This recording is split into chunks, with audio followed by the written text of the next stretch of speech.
all profit is value extraction. And that means that all profit is theft from you.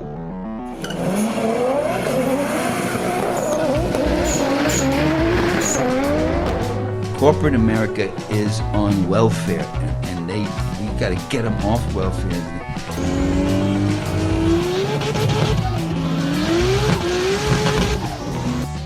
Nothing's more important than stopping fascism, because fascism will stop us all. Hi, welcome to Cars and Comrades, your socialist car podcast. And this week, it's the whole gang is here. Me, Bryant, Brandon, Zach, and Connor. How are y'all doing? Doing okay. Good. I'm almost healed up, a thing I will explain shortly. It took me a second to figure out why I heard 5 names there. I was like, Yeah. me, Brian, Connor, and Zach. But that's 5 people. I get it now. Yeah. It's me, parentheses, Bryant, not me, comma, Bryant. Oh, okay. Now I actually get it. No, I was I've got lying multiple before. personalities. It's cool. Well, we're glad that they're all here. So today we've got a little bit of history. I guess we could call this episode 1 of Unsafe at Any Speed, or chapter 1, I should say. I'll be talking a little bit about the Corvette with a little bit of history of rear engine cars and Do you mean Corvair? Yeah, Corvair. Oh, fuck me. Should we just start this whole thing over again? I don't know. I feel like no. All right. So we'll be talking about the Corvair, rear engine cars, swing axles, nerdy physics stuff, dead Nazis, all kinds of Ooh, good I like stuff. That one. Yeah. That's the only good kind of Nazi. Yeah. So, but I guess first we'll do some project car updates, and I don't remember which order we were going in last time. Oh, I did random last time. Okay. So, Brandon, why don't you go first? I know you've got a good story. Yeah. So last week, everyone remembers I was very excited that I was finally going to start doing the body work on my Ford. Yup. Getting the rocker welded in that I had made, finished making the rest of the rocker because I was doing it in sections, and then I was going to figure out painting. Instead, I set the car on fire. Yeah. I Yeah, it looked rough. It was not great. It was having its normal problem where it floods, and so I took the carburetor off. I was being impatient and making bad decisions in general because I was frustrated, and I had stuff loaded into my van because I was going to be doing laundry and doing some running around, doing chores and shit. And I was already running late, and then the van wouldn't start. And I said, fuck this. I'm pulling the carburetor off, and I'm turning the engine over to flush the gas out of the cylinders.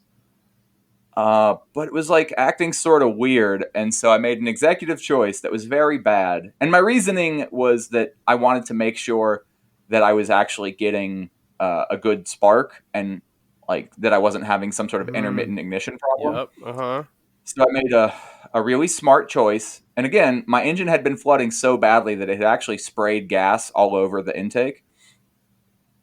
And so I gave it a spritz of starter fluid into the intake without the carburetor on it, which I've done that before safely and not had a problem on various motors. This one didn't like it, and it backfired and started a fire. And it was not a small fire. Like the whole interior is covered in soot. It burnt a big chunk of carpet. It burnt all the rubber lines inside the motor, fried the carburetor. I burned myself pretty good because I could, even with the carburetor off, it was still sitting next to the intake. And I could see it like shooting flames as the gas inside of it was being vaporized. And it was still hooked up to the fuel line. Yep, bad. Also, everyone, don't just keep a fire extinguisher in your car. Make sure you know how it works, which seems very obvious, but I had a fire extinguisher in the van for this exact sort of problem. And it was not the normal kind that I'm used to, where you pull the pin and squeeze the handle. It had a different mechanism, and it wasn't complicated, but I didn't exactly think it through while everything was on fire. Because I was about to go do laundry, I just grabbed my sheets and towels and stuff and threw that on it to try and smother it, and it kept it slow enough that my friend next door saw what was happening and started running buckets of water, or pans of water over to me, and that got it out pretty quick. But when I realized that the carburetor was spewing flames, I grabbed it with a towel and ripped it out. But it took me, I think, 3 attempts before it actually ripped free, because there was a heavy spring, like the throttle return spring, and a weird tube that's part of an old school thermal choke. And so I had to rip all of that stuff free, and it tore I got burned pretty good. I had 2nd and 3rd degree burns on the inside of my hand, and it was super cool. That's bad. I highly recommend it. Eee. Yeah, it took about a week and a half to heal. Did pretty mild damage to the actual van. It melted a couple of plastic parts that I'm real upset about, but those aren't catastrophic. They're cosmetic. Otherwise, that happened the Monday after we recorded, and by Saturday, I had it running again. Yeah, so that was quick. Well, I ordered a new carburetor because the old one was having issues already, and setting it on fire didn't help anything. So I put a new carburetor on it. That was inexpensive and showed up really quickly. I had to replace all of the fuel lines, vacuum lines, PCV lines, all that shit. And as of, I don't know, if I got it running on Saturday, I probably had it running pretty well by Tuesday or Wednesday. And now it actually runs the best it has since I've owned it. Yeah, that's definitely good news. I haven't hooked up the choke yet because it's an electric choke, so I have to do it differently than the old one was, which isn't complicated. I just haven't felt like doing it, and it starts pretty easily when it's warm anyway. Yeah. So I just have the choke zip tied open, and you got to work it a little bit on a cold start. But if it's run within the last day, it fires right up and runs really good.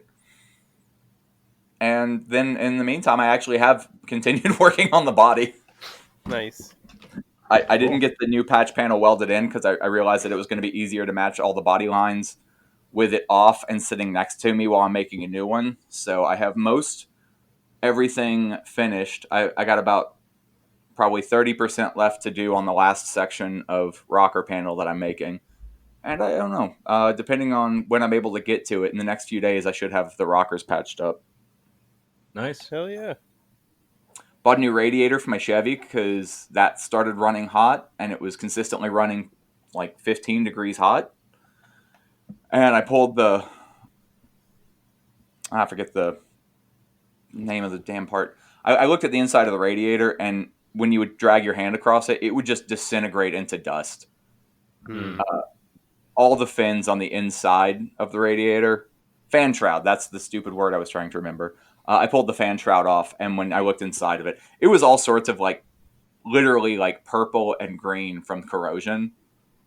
Yeah, not good. So I decided to upgrade to a nice aluminum radiator. So, yeah. Friday I drove to Mecca. I went to Summit Racing and picked it up myself. Oh, hell yeah.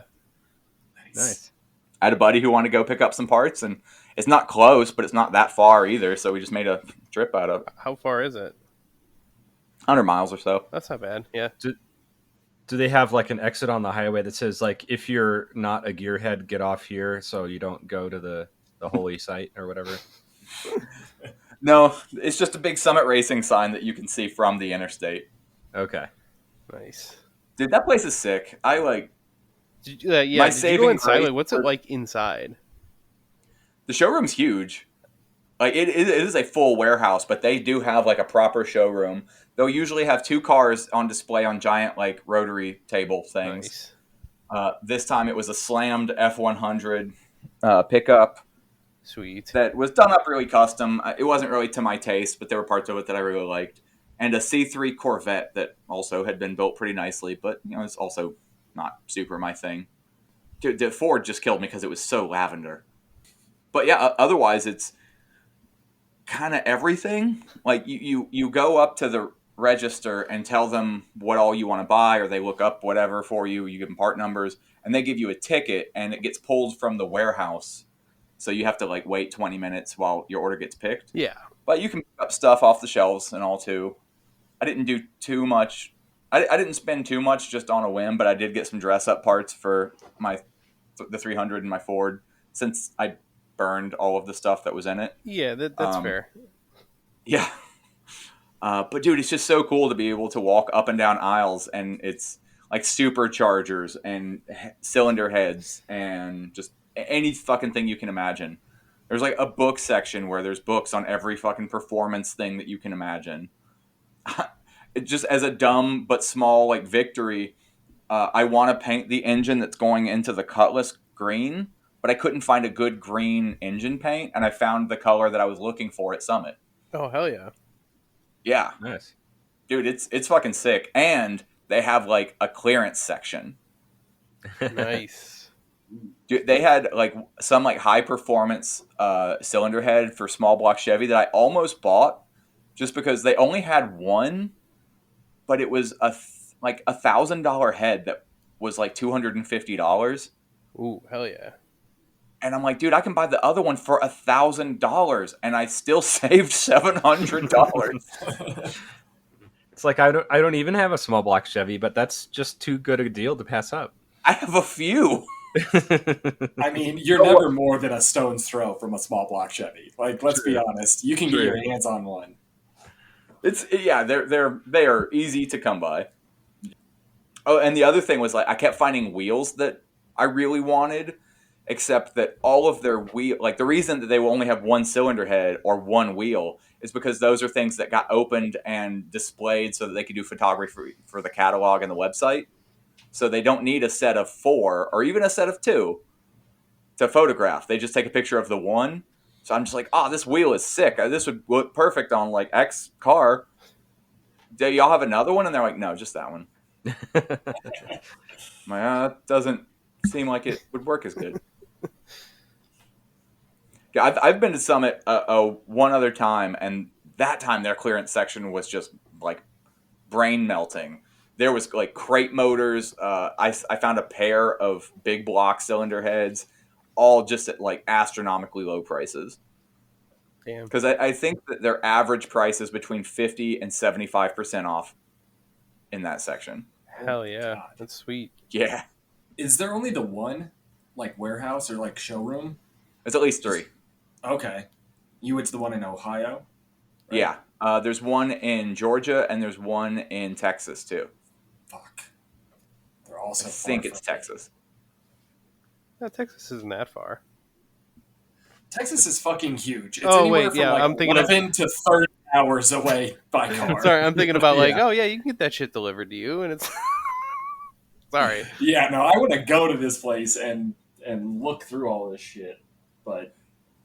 Yeah, depending on where Texas isn't that far is a wild thought, because you can be inside Texas and still be 10 hours away from another part of Texas. Yeah. Yeah, it is country-sized. Yeah. Yeah, it's like literally the size of like France or whatever. Is that it? Yeah, I'm pretty sure it's got to be bigger than France. You should tell people from Texas that. I'm sure they would love to hear about their similarities to France. Oh, they really like it when you point out that Alaska is like 3 times bigger than Texas. Yeah, they do, for sure. You know, when someone's from Texas, you're not supposed to mess with them, right? I've heard this. You know, that started out as an anti-littering campaign. Yeah.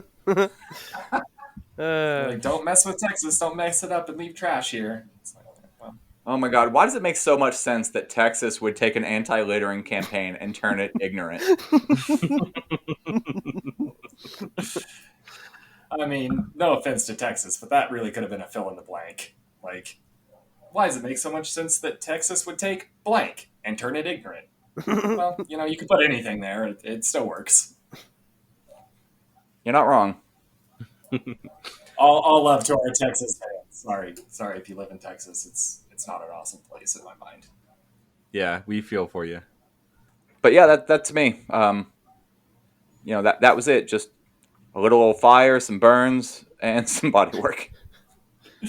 Nice. Eventful. Just the regular stuff. Well, let's see. What have I been up to?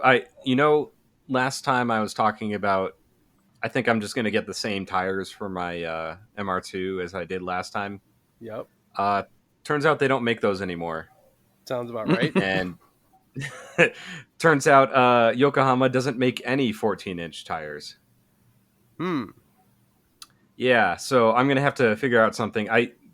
Right now, the front runner is, I think, their Nanking brand, like summer performance tires. But if the listeners have any tips on 14-inch summer performance tires, that aren't too expensive, let me know.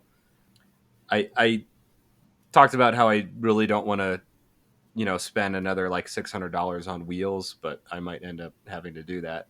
Dude, I was telling you before, it's an upgrade that's worth doing just because it's so hard to find 14-inch tires now. Yeah.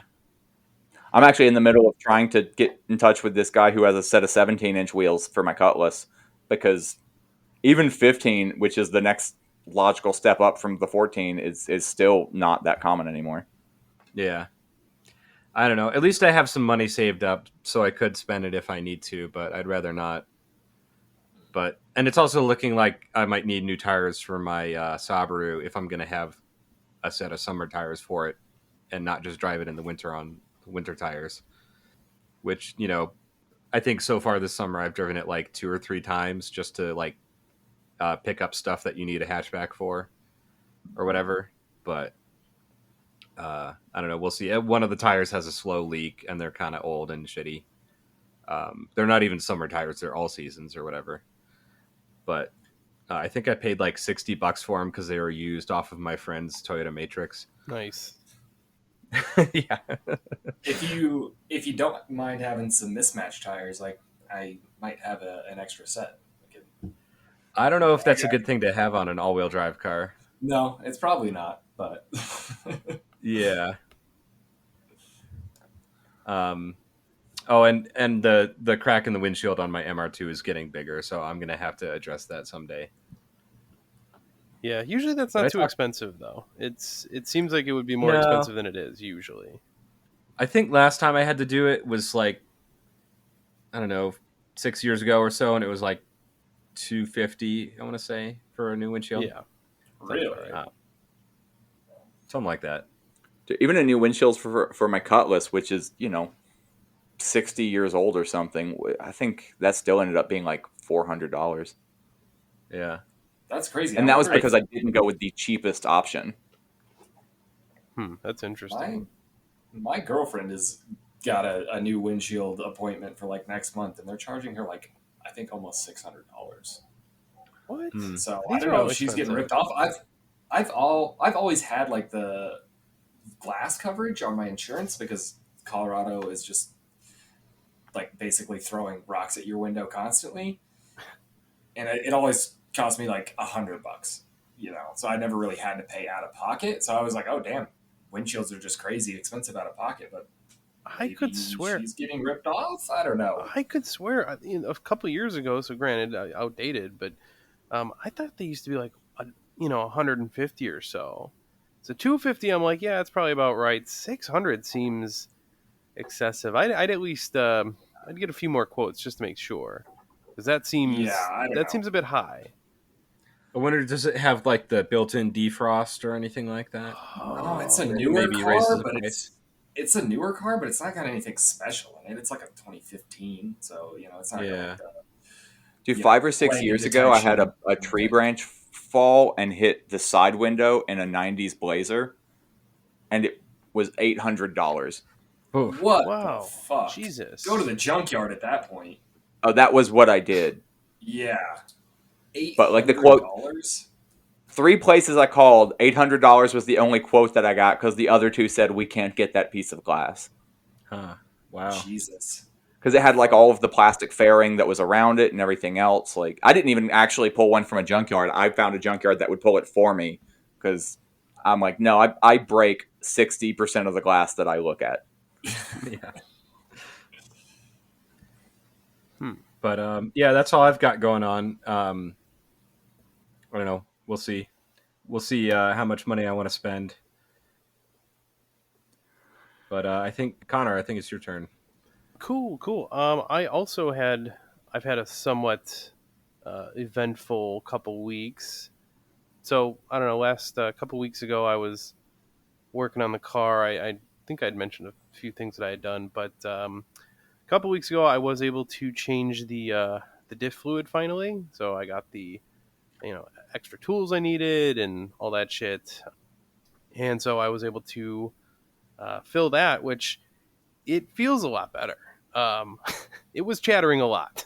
It's doing less so now, so it definitely needed to be changed. But what's weird is it looked clean as hell coming out. So I don't know. It was kind of weird. It was like a perfect, you know, golden brown color. It was like it looks like it hadn't even been used.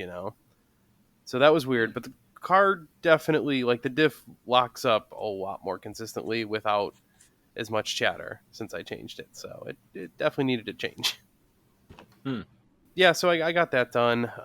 And that's kind of a frequent thing with the new diff. I have to change it, pretty much at least with every oil change. So I'm going to, yeah. That's a lot. It is a lot. And I'm like, boy, man, it's, I don't know if it's worth it, but I will say it's good that the rear end locks when I want it to. So, but what kind of limited slip diff is it? Is it like the clutch type? Yeah, it's a clutch type. It's a Tomei. Okay. And this is like one of the cheapest diffs out there. The other ones are like just as temperamental, but they were like 16, 1800. A few of them were over $2,000. And I was like, oof, no. You kidding me? Yeah, the one I have is like $900 a few years ago. So who knows what it costs right now? 1,500. Yeah, probably. Yeah. I mean, it was already an expensive fucking diff, and I've got to order their fucking diff fluid, of course. Which, it's like they say that it's good that you get their stuff, and I've heard a lot of people who at shops and stuff are like, yeah, we don't put anything else but the Tomei fluid in there. We don't know what their secret recipe is, but yeah, don't fuck that up. So I do, and that's like $50 for a jug of that, which is real expensive, especially when you got to do it they say 3,000 miles. I'm probably going to go, 5,000 or whatever. Like, come on. Yeah. I'm not spending that much every 3,000 miles. No. I wonder if you could like put like a pump and a filter on the diff. That would be cool to get a little more life out of it. Yeah, that'd be sweet. That would be sweet, but no. Nope, but I do have a higher capacity and cooling fins on the fucking diff cover and all that, so it should at least stay cool, which should prevent it from getting too fucked up. But I do know that Gale Banks, like the performance diesel type guy. Not familiar. He mostly does stuff with diesel trucks, but he's involved with all kinds of like performance and turbocharging stuff. Mm-hmm. Real interesting guy. He's like in his 80s or 90s now, I think, but still working. And one of the things they developed for their company was like special diff cover for like heavy duty trucks or whatever. Mm-hmm. And they looked at all the other ones on the market, and I don't know how much of this is just their marketing bullshit or if it's actual science or whatever.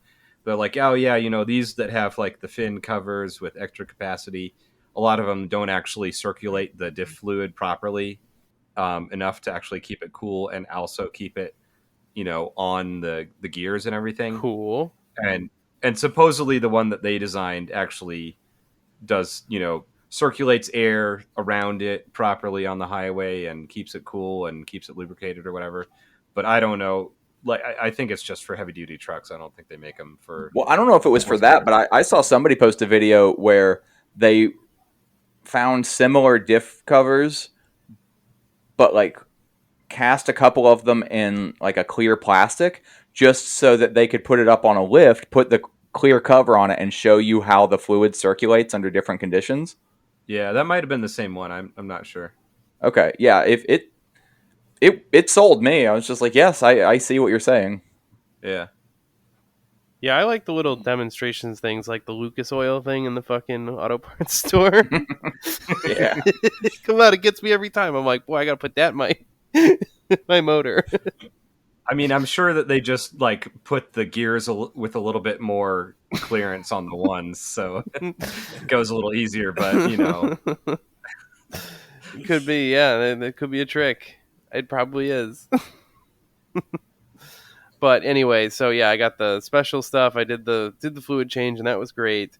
The other thing was I was under the car and I was trying to find out why my car had suddenly gotten much louder and definitely had an exhaust leak. I was like, fuck. I was like, I parked the car and it was fine. And I parked it in like I've been working in the city, and so I parked it. And then as soon as I started up to go home, because I was at work, and I started up and I was like, oh, fuck. And I start driving. I was like, fuck, I think my catalytic converter got stolen, because it was like, God damn it. And I was like, man, I didn't think they could get me because I'm so fucking low. You know, who would steal my catalytic converters? But I was like, it was real loud. So anyway, the other weekend, when I did the fluid change, I got a chance to look at it, and I discovered that my header is like cracked all the way through. It is totally broken. Oh, Totally no. broken apart. I saw the picture. It made me sad to look at. Yep. So Was this an aftermarket header Yep. that you put on when you did that whole engine rebuild? No, it wasn't Jeez. brand new. So Okay. look, I spent a lot of money on this rebuild, but I already had headers, which I had purchased used several years earlier. Okay.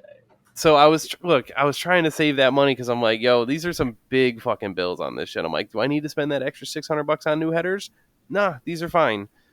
They were not fine. Which one of them got welded up because he found a crack. He's like, oh yeah, there's this one's a little got a little hole in it, and he welded up and repaired it, and did a great job doing so. So that's actually not the one that cracked. The other one cracked now, and I was like, all right, I think that's a sign that this is not going to hold up any longer. So I ordered new headers, which is of course not an expense that I was looking forward to, but I ordered new headers, and I think I'm going to heat wrap them this time. I don't know. I don't know if that'll help or hurt or whatever, but I didn't heat wrap them the last time, and didn't seem to do me any good. So might as well have the lower temperatures under the hood at least. the only problem I found with doing that is if you have any kind of fluid leak, it'll like wick into that wrap and like catch on fire or smoke or whatever. It could be an issue for that. Right now, brand new In motor, my I shouldn't personal have an experience, you don't need exhaust wrap to catch something on fire. I know you already dropped probably big bucks on new headers, but I would look into seeing if a local shop would ceramic coat them for not too much. The ones I Because got that are ceramic coated. Oh, really? I got And new they ones. still- I wanted to get the stainless You steel still ones got 'em. actually, and then they were like, "Oh yeah, these will be available in November 2022," and I was like, "My shit's broken right now, so no." So they Dude, that shit's killing me lately. Every time I try and buy something, I have to like pay attention to see if it's on back order for the next 2 months. Yeah, everything's been really bad lately for car parts. So yeah, I waited 7 months to get new catalytic converters. I put those on, and then pretty much weeks later, headers got broken through, and I'm like, son of a bitch. So yeah, I got to fix that. The new ones I got are, ceramic coated in some fashion. So I don't know. They're DC Sports 350Z headers. So they're some of the cheapest ones, some of the cheaper ones out there. They're not the cheapest, I don't think, but Okay, I don't know like import like Z stuff. What is the cheapest? What does that mean? You can get like headers. There's really janky ones that you can get for $100. I wouldn't recommend that. Some of the cheapest legitimate ones I think are probably around, I've seen like 350, 400. Okay, that's better than I was expecting actually, because that's about what I pay for headers. Yeah, that's I think you're taking some risks with that. It's usually not it's almost not gonna ever be stainless in that case or whatever. But then you come up to the DC Sports, and those are, you already have pretty low selection, but those are, I can't remember, they were $500 or $600, but more than I want to spend. Dude, if headers are going to be more than $400 or $500, I'll build my own. Oh yeah, I wish I am not that good.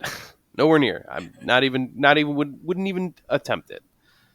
I'm not good enough of a fabricator, but I'm good enough of a welder, and I like to learn. Yeah, there you go. I'm not. That's like for real my attitude, because it would probably end up costing me $300 in tubing just to build a set of headers. But I don't know. It's always really cool when when somebody's like, "Oh, what kind of headers are those?" And you're like, "Oh, I built them myself." Yeah, that's got to be sweet. They perform like shit. You want to say it? Yeah. Yeah, I don't necessarily know the difference. A lot of the headers that I saw, like all the other ones are like, they're around 900 to 1,000, and I'm like, what the fuck did you even do differently? They look the same.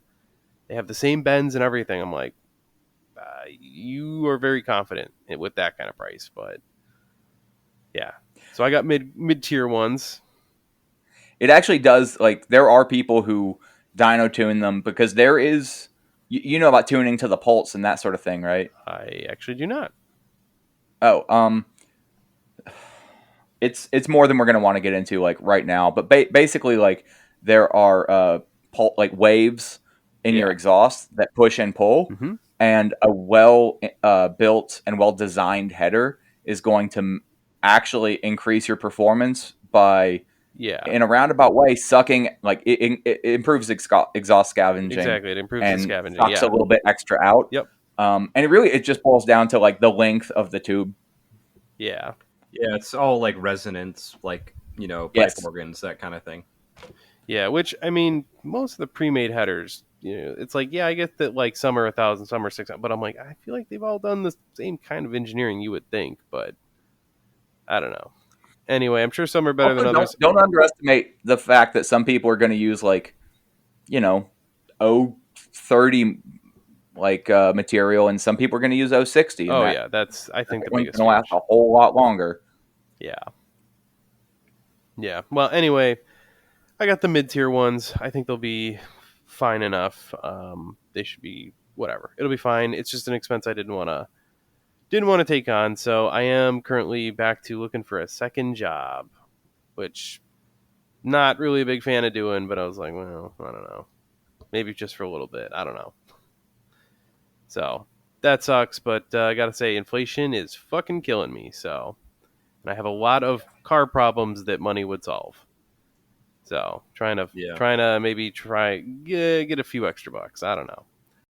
We'll see how long that lasts. But anyway, so I'm looking for that. And then the other cool news, which is not exactly car related, but it's super shitty, and I'm sure everybody would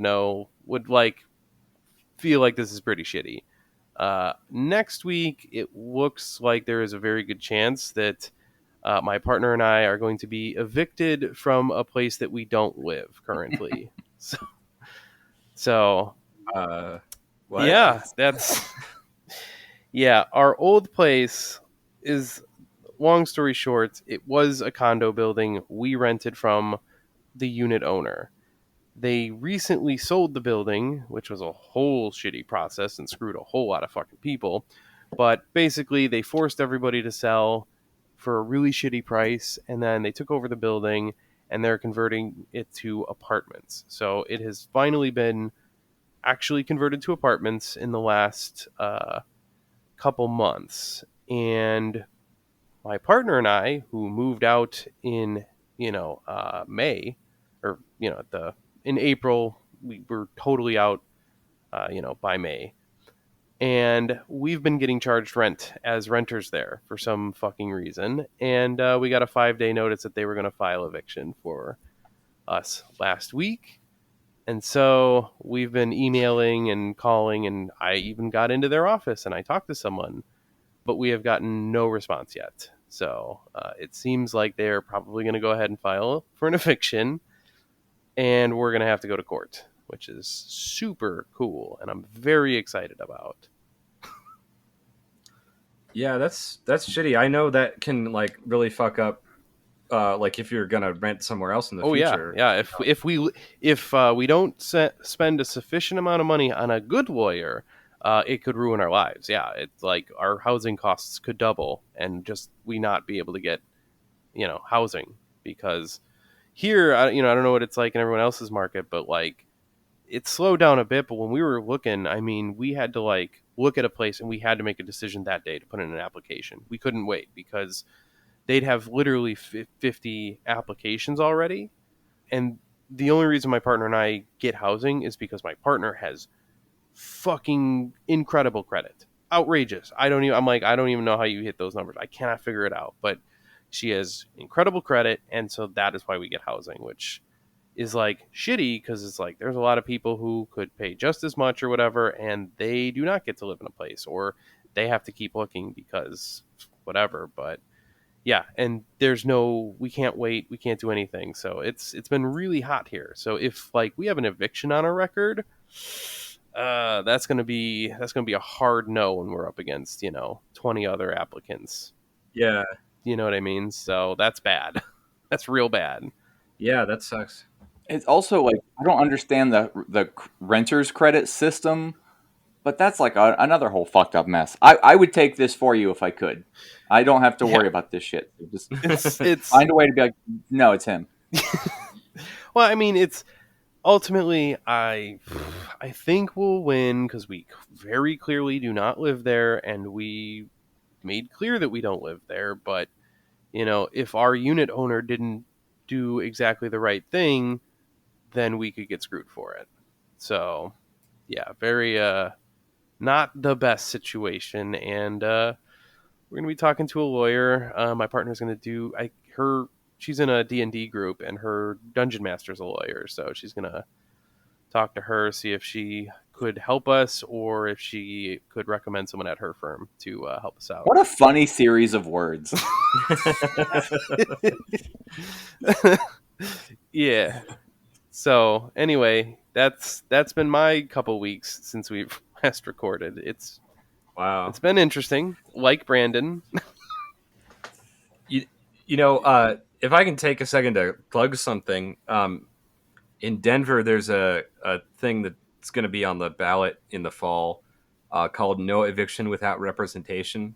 Ooh. And basically, the city is going to provide public defenders to renters facing eviction and charge landlords to fund this program. Oh, that's good. I forgot that that's not already how it works, which I know. I've heard about it. Yeah. These people who face eviction are not appointed an attorney, which again is fucking crazy to me. Yeah.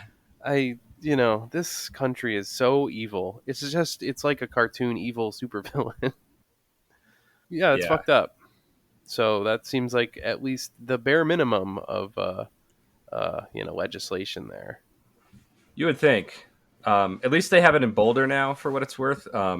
And I think in New York City too.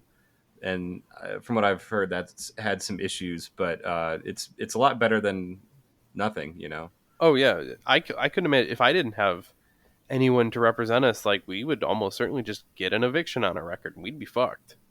And we're clearly not wrong here, but like, yeah, having a lawyer is important. Definitely, if you're ever fighting traffic tickets and stuff, don't cheap out on yourself. If you're up against the law, fucking pay for a good lawyer. Bad lawyers are not worth much. not worth as much as they charge. Yep. Yeah. So anyway, that's me. I know that was a long one, but it's been interesting. Yeah, definitely. Yeah. What is the deal? It's like the ancient Chinese curse of "May you live in interesting times." Yeah. So Zach, Yeah. what have you been up to? My last couple weeks have been decidedly less interesting than that. Mostly positives on my end. Well, that's over good. here. I did almost get crushed to death a little bit.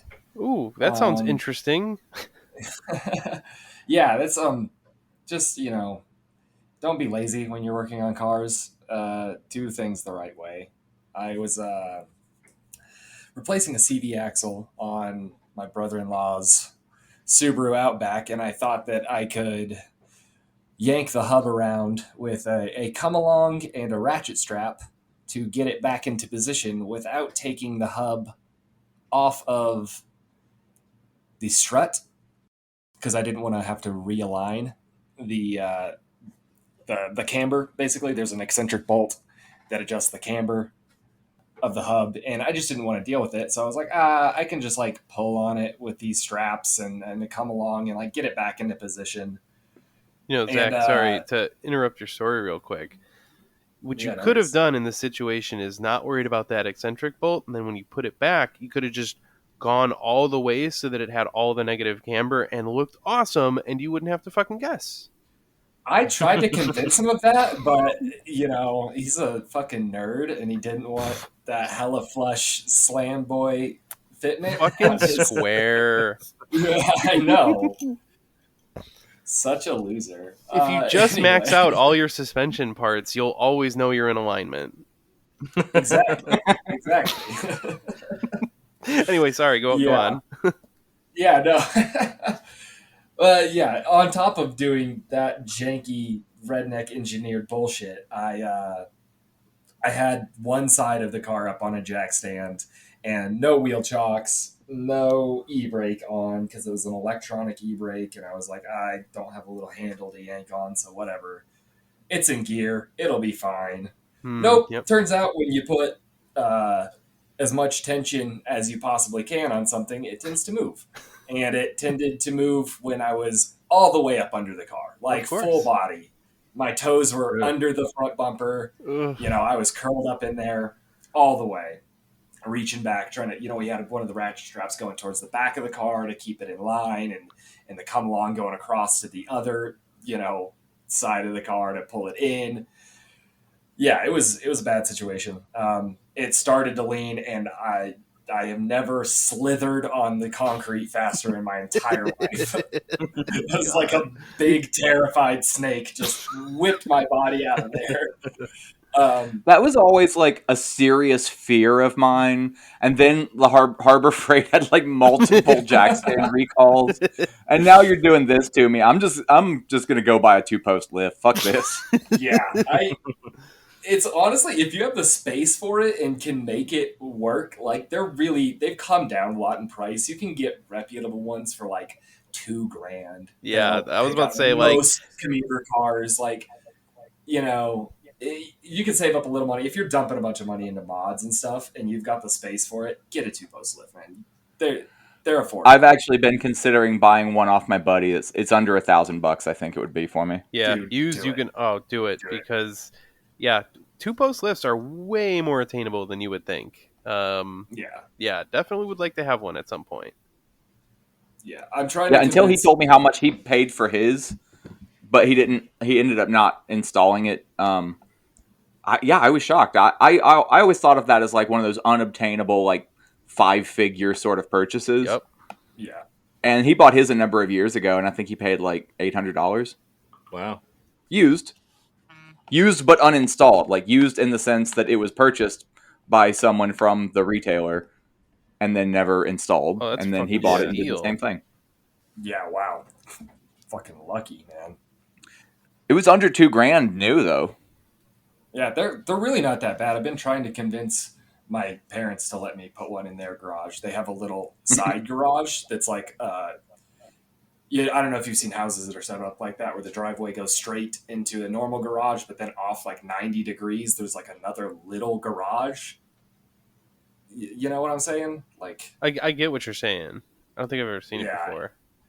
It's a weird setup, but they have that little garage over there, and I'm like, can I put a 2-post lift in your garage? And they're like, I don't know, we'll think about it, dude. I don't think we want that. You already work on your cars over here enough. Because I don't have any room to work on them at my house, because I currently have 4 cars and am getting another one in, holy shit, 2 weeks. Goddamn. So yeah, it's been a busy couple weeks for me. Other than almost getting crushed, I have secured the right color of door and fender for my Ranger. Yay. Unfortunately, they have the same type of damage that my current ones do. Oh, It's come just on. A lot less severe. Why would Literally the same exact fucking spot. The same goddamn spot, man. Well, you couldn't find one that didn't have that? It's like the rarest color in the world. It's like this dark maroon color. Like, I think it was like a special option or something. I thought that was the only color never they came in. What are you talking about? I feel like that's like the most iconic color for them, but like there's so many goddamn tan ones out there. I'm like, fuck these fucking tan ones. Give me the Tan? maroon. Rangers?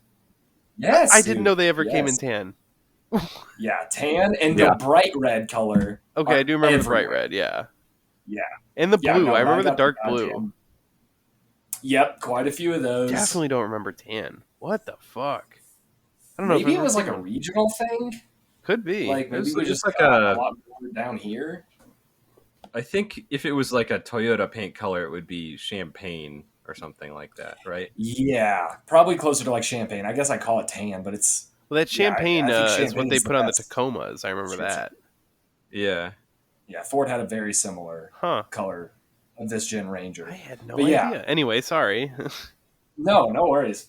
Finally, fucking found them. There, it's not bad. I hammered out the fender pretty well. Like the bolt holes will line up. That's all I really give a shit about. And the door, I'm just gonna have to. I'm honestly probably gonna use vice grips or something and just bend the lip in one direction or the other so it doesn't scrape.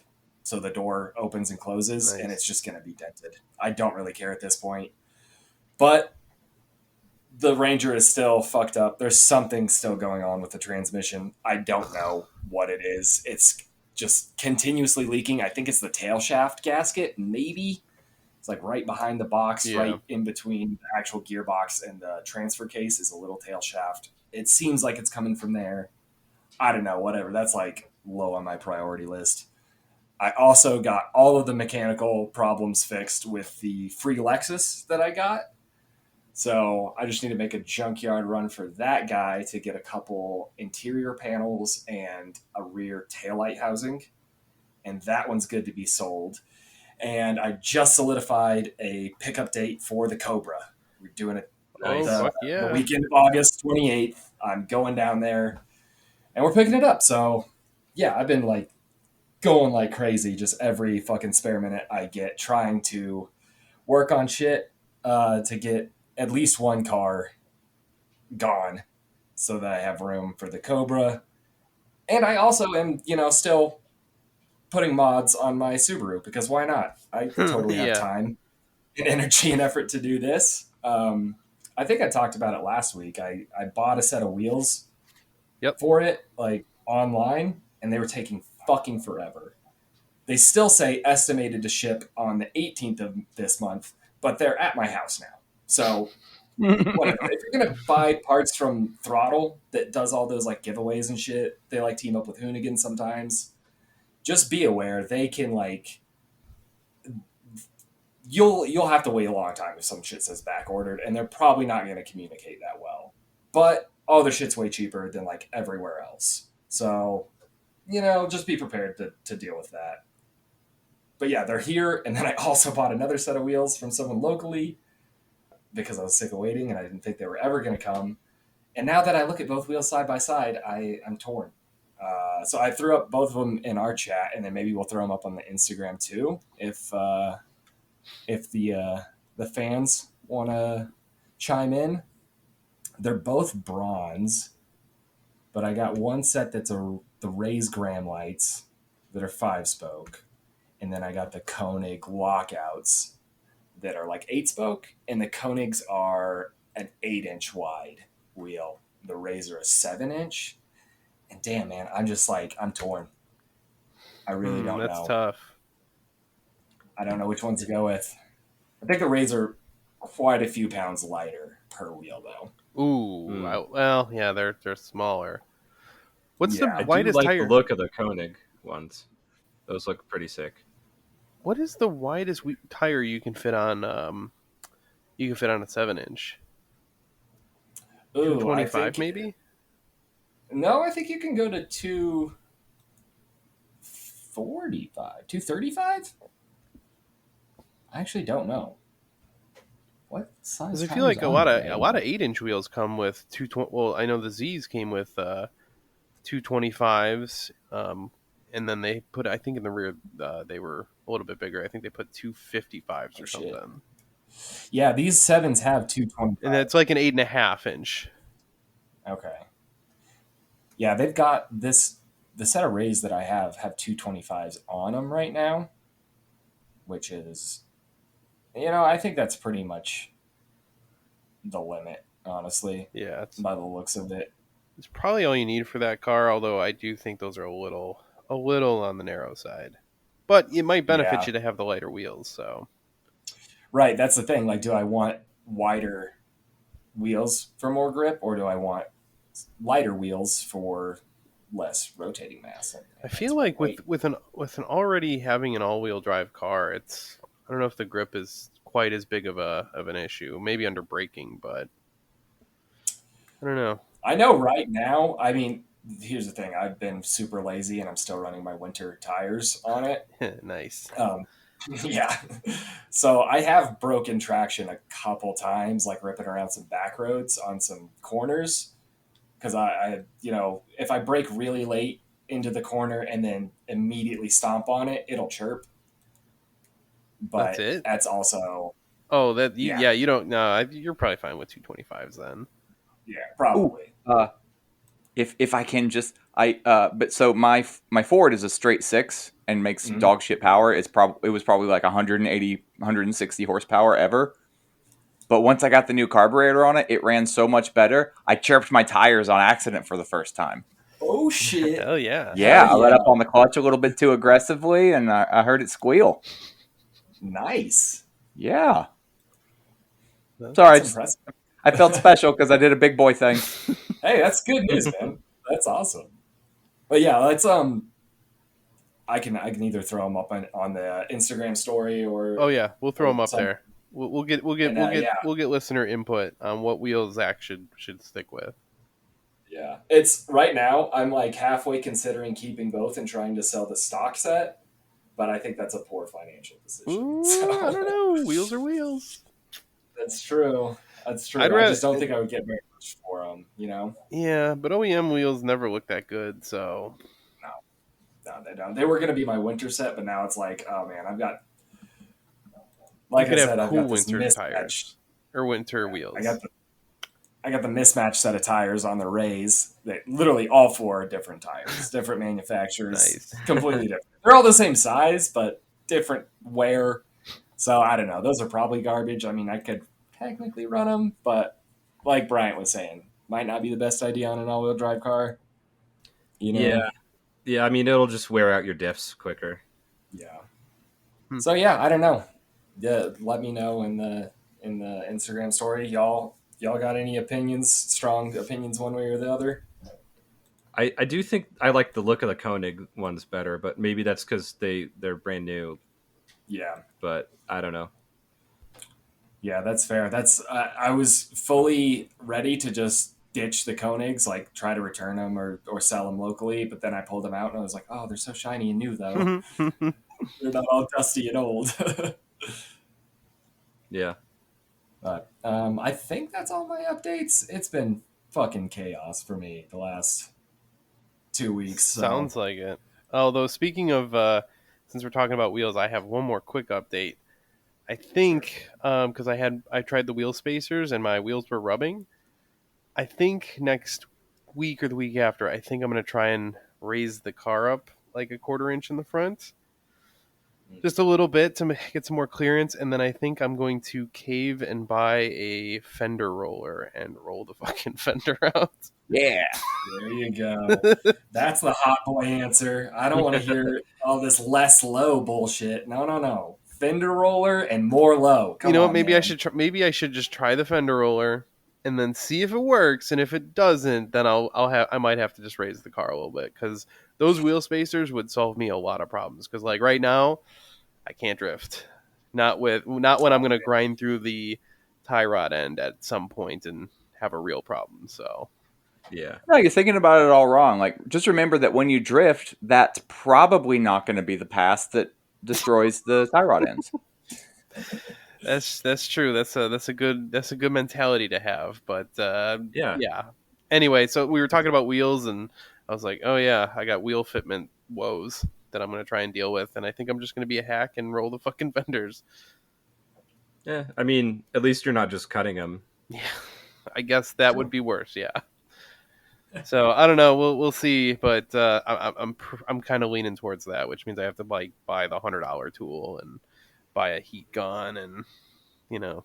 I think on eBay they're $40. Yeah, I figure it's not that bad. So That doesn't mean it's a good one, but it'll probably get you through a couple of fenders. that's really all it needs to do. And I'm like, I guess this wouldn't be the worst thing to have on hand. So, yeah. Anyway, sorry, just wanted to throw that one in there because I forgot. No, that's good, I yeah. did, by the way, just for anyone wondering, I did have an edible before for this episode, so it started kicking in just as we started recording. Perfect time. It was great. I was like, oh, cool, I'm going to forget half of my shit, which I did. Hey, I do that stone cold sober, buddy. I don't even need any help. Well, I think that was probably the Gotta longest. keep things interesting. It was probably the longest car update section, but it sounds like it's been a very eventful week for everybody. Yeah. Yeah, I could have used it to be less eventful. Yeah. Yeah, me too.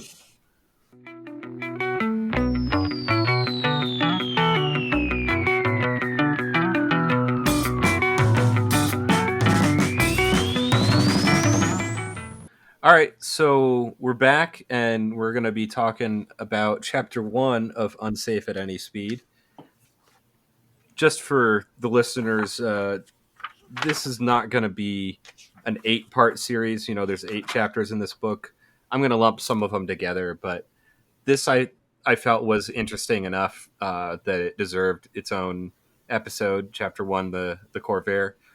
And also, I wanted to cram in some stuff about Tatra and Volkswagen that's semi-related and involves Nazis dying. So I felt that would be a good part to be on our podcast. Yeah, there's definitely elements of that I like. So I think I'll kick it off here talking about just sort of the science and physics of swing axles and rear engine cars. So this might be a little bit nerdy, and maybe it's not the greatest in an audio format, but I'll do my best to explain this because it does have relevance to the Corvair, and this stuff is not necessarily in the book in depth, so I wanted to go into a little bit more depth. So the swing axle is a type of simple independent rear wheel suspension designed and patented by Edmund Rumpler in 1903. So it's pretty old technology. Well, hold on now. I mean, I know this is probably not a good. This is going to end well, but independent rear suspension back in the '60s, that seems like the best rear end ever. I'm sold on it for right now. I'm sure I'm going to change my mind, but Yeah, so it GM had a couple of IRS cars in the 60s. yeah, you're there. I don't know. a few GM ones and some other ones, I'm sure. I think it was Pontiac Tempest in the early 60s had IRS, but then actually went back to solid axle in the mid 60s. Boo. Yeah. And I want to say that had the same transaxle as the Corvair, but different suspension setup. That was the one with the flexible drive shaft, right? I don't know. I literally only knew about that car because of my cousin Vinny. Because there is no way that these tire marks were made by a 64 Buick Skylark. These marks were made by a 1963 Pontiac Tempest. Objection, Your Honor. Can we clarify to the court whether the witness is stating opinion or fact? This is your opinion? It's a fact. Right, yeah. So the swing axle does have some advantages over a solid axle. It has better ride quality, less unsprung weight. Each tire is moving independently of each other. So, if you go over a pothole with one tire, it's not going to make your whole rear end jiggle around. But they have plenty of disadvantages, mostly that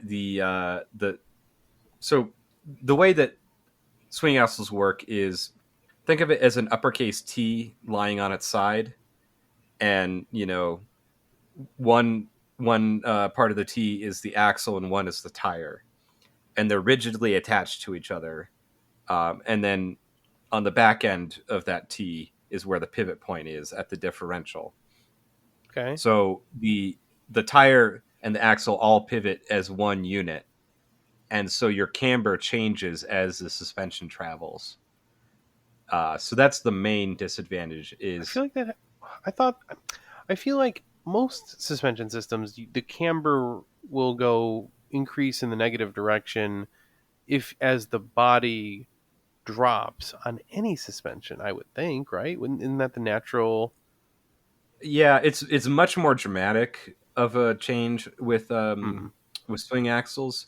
Like with let me think how this works. I don't know all the science behind this, but I know with struts it's pretty linear, but it changes camber in the way that you don't want it to be. With double wishbones, you can change the ratio of the length of the arms, the upper and the lower, Yeah. so that your camber changes in the way that you want it to. So it your inside tire on a corner will have a better contact patch, whereas with struts it's less of a contact patch. And with Yeah, so you're saying the outside tire would, you want negative camber under load so that the outside tire will tend to straighten up and give you the greatest contact patch in a turn. yeah, and Yeah. I always forget which is negative and which is positive. Negative is the top goes inward. Positive is where the top goes outward, and that's very rare, except on super performance applications, but that's a whole other story. Yeah, so negative is when the top goes inwards, Yeah. and positive is okay. So so basically, like with a swing axle, you're going to get negative camber as it compresses and positive camber as it moves up, like rebounds, or a suspension droop. So like if you go over a bump, Yeah, you're going to camber in. Yeah, Yeah, and that's normal. that causes more problems too. Sorry, were you saying something? That's generally, I mean, that's what my suspension does. So, like, not the worst thing in the world. Not a huge disadvantage, I don't think. Well, I mean, it's just much more dramatic with a swing axle. Yeah. So one of the problems that causes is if you go over a bump that lifts the whole rear end, both rear tires can go into positive camber, where the underside of the tire tucks under. Yeah, that's not great. And when you land, it's probably not going to go well. Well, when you land, it can just stay that way because it's running on the outside edge of the tire. Yep. And that's what caused a lot of the problems with the Corvair. So I have one explanation that I copy and pasted here from a Volkswagen forum. Volkswagens have the same suspension setup. Due to the nature of the swing axle, the roll center is located above the pivot point of the axle.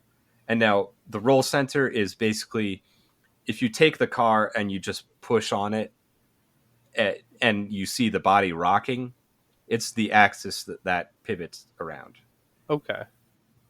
And so what you want to have a stable car is to have the roll center just underneath the center of gravity, or very close to the center of gravity, so that the weight of the car isn't acting like a lever to move it and rock it around. Yeah, so it's that way it's rotating around almost like a singular point that is exactly. Yeah, okay, yeah. That makes sense. But with swing axles, the roll center is above the pivot point of the axle. So this means that any cornering force applied to the wheels causes a lifting of the chassis. Ooh, yeah, that's bad. That would be bad, yeah. So there's a few solutions that people have tried for this. You can have different tire pressures front and back to make understeer. And I've done this on my MR2. I have like 30 psi in the front and 35 in the rear, so that it is more prone to understeer, and that's a little bit safer. You can put a front sway bar in there to make it more prone to understeer. You can put limit straps on the suspension so that it can't go to full droop.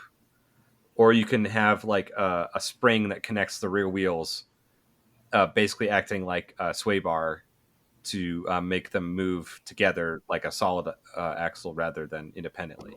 So kind of undo everything that makes it good to offset the bad thing. Yeah, Pretty much. gotcha. So I mean, in the end, today swing axles are obsolete. No, I don't think anyone uses them except Tatra heavy duty trucks. And that is useful for like an off-roaded setting where sometimes you want the camber to change. Like if you have like more of a round profile off-road tire, it makes more sense that way rather than a flat bottom. So like, I don't really understand the swing axle as you're describing it, but it looks like effectively, in a weird way, the type of front suspension Ford used in their vans and trucks throughout the 70s and 80s into the 90s. So they called that the twin I-beam suspension. Twin I-beam, but it's not driven, but otherwise it looks the same. Right, and that's been used by a few companies. I think the Hillman Imp was the same, and that is a better solution because the pivot points are on the opposite side of the car from the wheel. So you have a much longer lever or a longer axle, so that change in camber is much less for the same amount of suspension travel. And it's good for like off-road because it's pretty tough. It's a solid axle. Doesn't have as many pivot points in it for it to break. But like I said, it's not used really for anything other than trucks today. Yeah, I don't know much about it, but I've just heard that it's good for off-roading. So, right, like what you say. Ironically, my Ranger has this set up, so it's one of the most desirable layouts for off-roading, but its engine and transmission combo makes it one of the least desirable trucks for off-roading, which is really bittersweet. So, wait, is your Ranger the twin I-beam? It is. Yep. Oh, I didn't know they did it in Rangers too. That sounds interesting. Yeah. And I think that with the four-wheel drive ones, they have the differential integrated into one side of the axle. They absolutely do. The I-beam on that side is actually the front diff cover as well, which is kind of cool. And I'm not sure how you have like universal joints and everything connecting all that. I'm sure it's complicated and silly, but the one one of the advantages of regular swing axles, like in the rear, is you only need one U-joint at the pivot point at the differential. And Tatra actually didn't have universal joints. They just have the pinion gear rotating in an arc. So they just have two pinion gears on either side, on either axle. So I'll talk a little bit about Tatra. They're a Czech company that's still around today, making heavy trucks, like the War Rig in Mad Max Fury Road was built on a Tatra chassis, like a mining truck in Australia. Hell yeah! And like I said, they have some advantages to going off road heavy trucks, and you can, the way that they're set up, you have a like a backbone tube for the chassis. So you have like a big heavy duty tube that the drive shaft runs in, and then like differentials and axles attached to it in a line. So you can have like 6, 8, 10 wheel drive trucks. So it's pretty modular way of designing a truck. But they started off in the 1930s with a prototype called the Tatra V570. This was developed by Hans Ledwinka, who I think was Austrian, and Paul Jarre, I'm not sure how to pronounce that. And this was an idea to make a cheap people's car with an aerodynamic body. All right. Yeah, so this was going to be a rear-mounted engine with a backbone frame, a air-cooled Boxster engine with swing axles, and a sort of aerodynamic beetle-shaped body.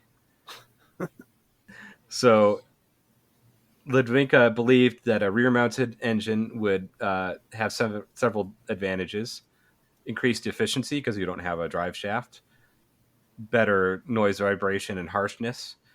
You'd have a flat floor because no drive shaft or exhaust going from front to It's back, also true.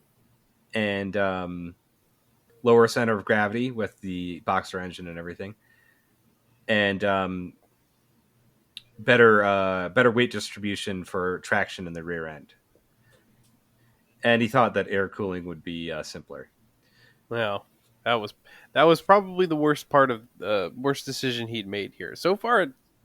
I mean, I know rear engines don't work this well, but it sounds great in theory. Yeah, in theory, it's great. Yeah, and you So- want an air-cooled engine in the rear because that's where all the air flows normally. It works out really well. Yeah, turns out all these cars ended up needing fans to cool them, and turns out those fans sucked a lot of power away. It's okay. Volkswagen's made enough power that they had a little bit left to lose. Yeah. Boxers especially are known for just really laying on the power. They're just monsters. Well, I mean, Porsche's done pretty well with them, but not the cars that we're going to talk about today. Yeah. So For $100,000, they fucking better. So having the engine in the back makes a car inherently unstable to some degree. I guess the best analogy I can think of is like your tongue weight on a trailer. You want to put more of the weight towards the front of the trailer to make it more stable. If you put it in the rear, it's going to be wiggling around behind your car. Same kind of thing is going to happen with a car with the engine in the back. It's going to be more prone to oversteer, which can be good in a sports car like a Porsche, but maybe not that great in a family car. And they're prone to what's called family. What's that? Maybe it depends on the family. Yeah. So rear engine cars and mid engine cars to some degree are prone to what's called lift off oversteer or snap oversteer. Basically, if you let off the throttle or use the brakes in the middle of a corner, it's gonna cause the rear to break traction. Well, hold on now, because front engine cars do the same thing because there's a weight transfer towards the front. I think it's almost worse in cars where the engine's in the front for lift off oversteer. Because once on a rear engine car, once you break traction in the rear, all that mass in the rear engine and transmission, is going to act like a pendulum and want to keep going in a straight line. Yeah. So it's going to cause oversteer more so than a front engine car where that mass at the front is more or less going where you're pointing the wheels. I think you're kind of right. Like I think it depends on, like, it's more likely to happen to a car with an engine in the front, but it's easier to save. If it happens to a rear engine car at all, once you break traction, like, it's really almost impossible to correct. I think that's you're kind of all along for the ride at that point. Yeah, there's no, because you've already broken traction and it's got all that momentum back there. You can't correct that, whereas it's a little bit easier if the engine's in the front. So I think it happens more in front engine cars, but if it happens to you in the rear, you're fucked. Yeah, and there's a reason people call Porsche 911s Widowmakers for a long time, and still do to some extent. They will snap oversteer you off a cliff or into a mountainside in a second. And I've experienced this with my MR2 when I had shitty tires on it. I was going too fast around a corner and then hit the brakes and ran into a curb and bent the suspension. Ooh, so yeah, don't do that. It's not fun. So back to Tatra. Both Adolf Hitler and Ferdinand Porsche were real big fans of Tatra, and actually would go and hang out with Hans Ledwinka in Czechoslovakia. Wow, fuck that guy. Definitely lost all my respect. Fuck that guy. So after one of these dinners, Hitler remarked to Porsche, "This is the car for my roads," meaning the Autobahn that he wanted to build. In any case, And the Porsche guy didn't like fucking smack him. Like, fuck you, I'm sitting right here, dude. Fucking asshole. Well, so Lidwinka says of Porsche, well, sometimes I looked over his shoulder and sometimes he looked over mine when designing the Volkswagen Beetle. So basically, you know, Ferdinand Porsche was like, hey, this is some really cool stuff you're doing over here, Hans. I'm going to go back to Germany and yeah, we'll see. We'll make a people's car over there with a Boxster engine in the rear and swing axle suspension. Okay. So Tatra sued Porsche and Volkswagen for this. Good. But that stopped when Germany invaded Czechoslovakia in 1939. Yeah, I suppose court got a little awkward at that point. Yeah. You can't sue me if I kill you. The case was reopened after World War II, and in 1965, Volkswagen paid Tatra 1 million Deutschmarks in an out-of-court settlement. Damn, that's fucking cheap. Wow. That's insulting, actually. Oof, all right.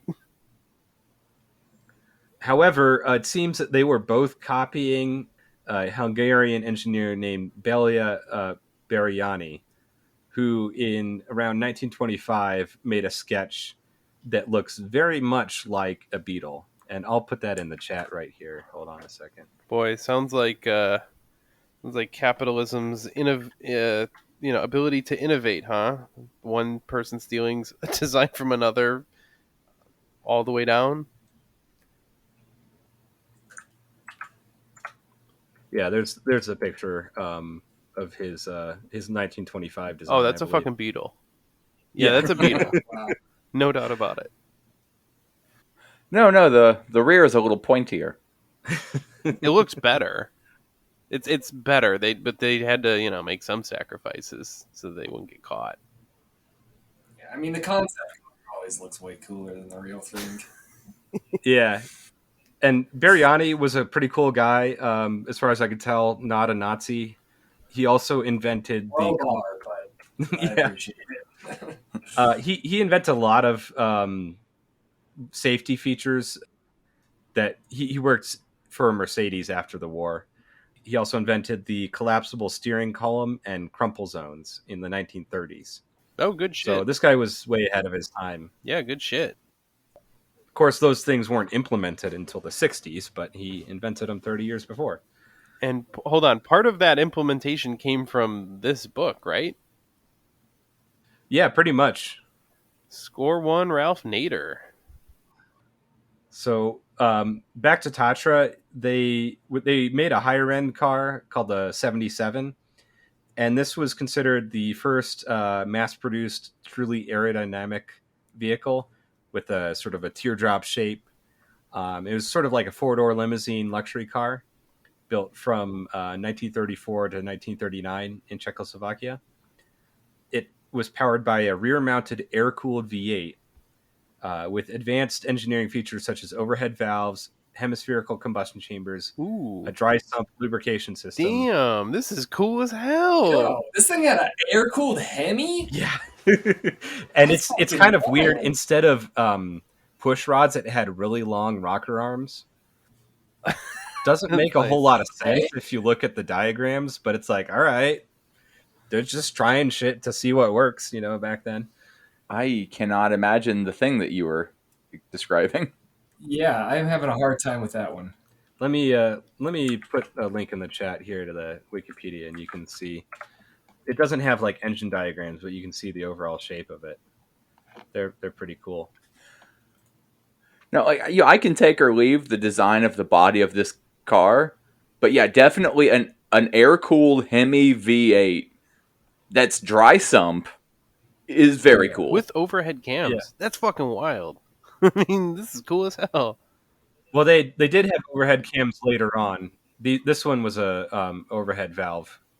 Yeah, that's what I thought you said. Yeah. Oh, I'm sorry. Okay, yeah, I'm sorry. I conflated those things.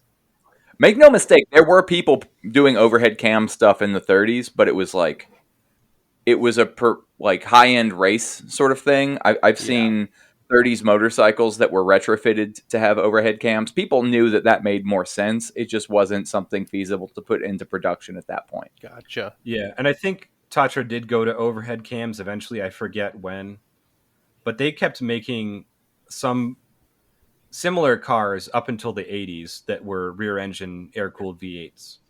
Damn. Yeah, they're pretty interesting. If I had lots of money, I would buy a Tatra. They're really cool. Let's see. So the later model T77A had 75 horsepower, which doesn't sound like a lot. Back then it was. But because of the aerodynamic body, it was able to go over 90 miles an hour. Woohoo! All right. And then the T87 model could reach 100 miles an hour with 85 horsepower. Yeah, back then I don't think I'd want to hit those speeds. If I'm being honest, Yeah. I feel like that is the equivalent of like, oh, here's a car that we made that goes 400 miles per hour. I'll be like, that's very cool. I'd like to see someone else drive it, please. I don't want to hit that speed. That's kind of what happened. Also, aerodynamic body aside, that's not a little power for that era. Oh no, yeah, that's a lot. Yeah, that was pretty damn good for the 30s. So, when the Nazis invaded Czechoslovakia in 1939, Tatras became the vehicle of choice for German officers. You know, there are these fast, luxurious limousines, modern looking. It is said that within the first week after the Nazis commandeered and began driving these cars, 7 high-ranking officers died in car wrecks. Okay, good. Critical support for the Tatra. Oh yeah. Some Wait, sources who am I say kidding? that, I'm sorry, not critical support. Full support in every way. I love it. yeah. Well, except maybe for Hans Lidvinka chumming around with Hitler in the 30s. Yeah, fuck that guy. Maybe he was just doing like covert ops where he was like, I'll just get in good with this guy and make the most dangerous vehicle there is and give them to the Nazis. I don't know. Maybe I'm giving too much credit. But I think so. I'd like to imagine that. Yeah, probably. Let's see, where was I? Yeah, so some sources say that the Nazis lost more officers to Tatras than in combat in Czechoslovakia, and that the top brass outlawed them from commandeering Tatras.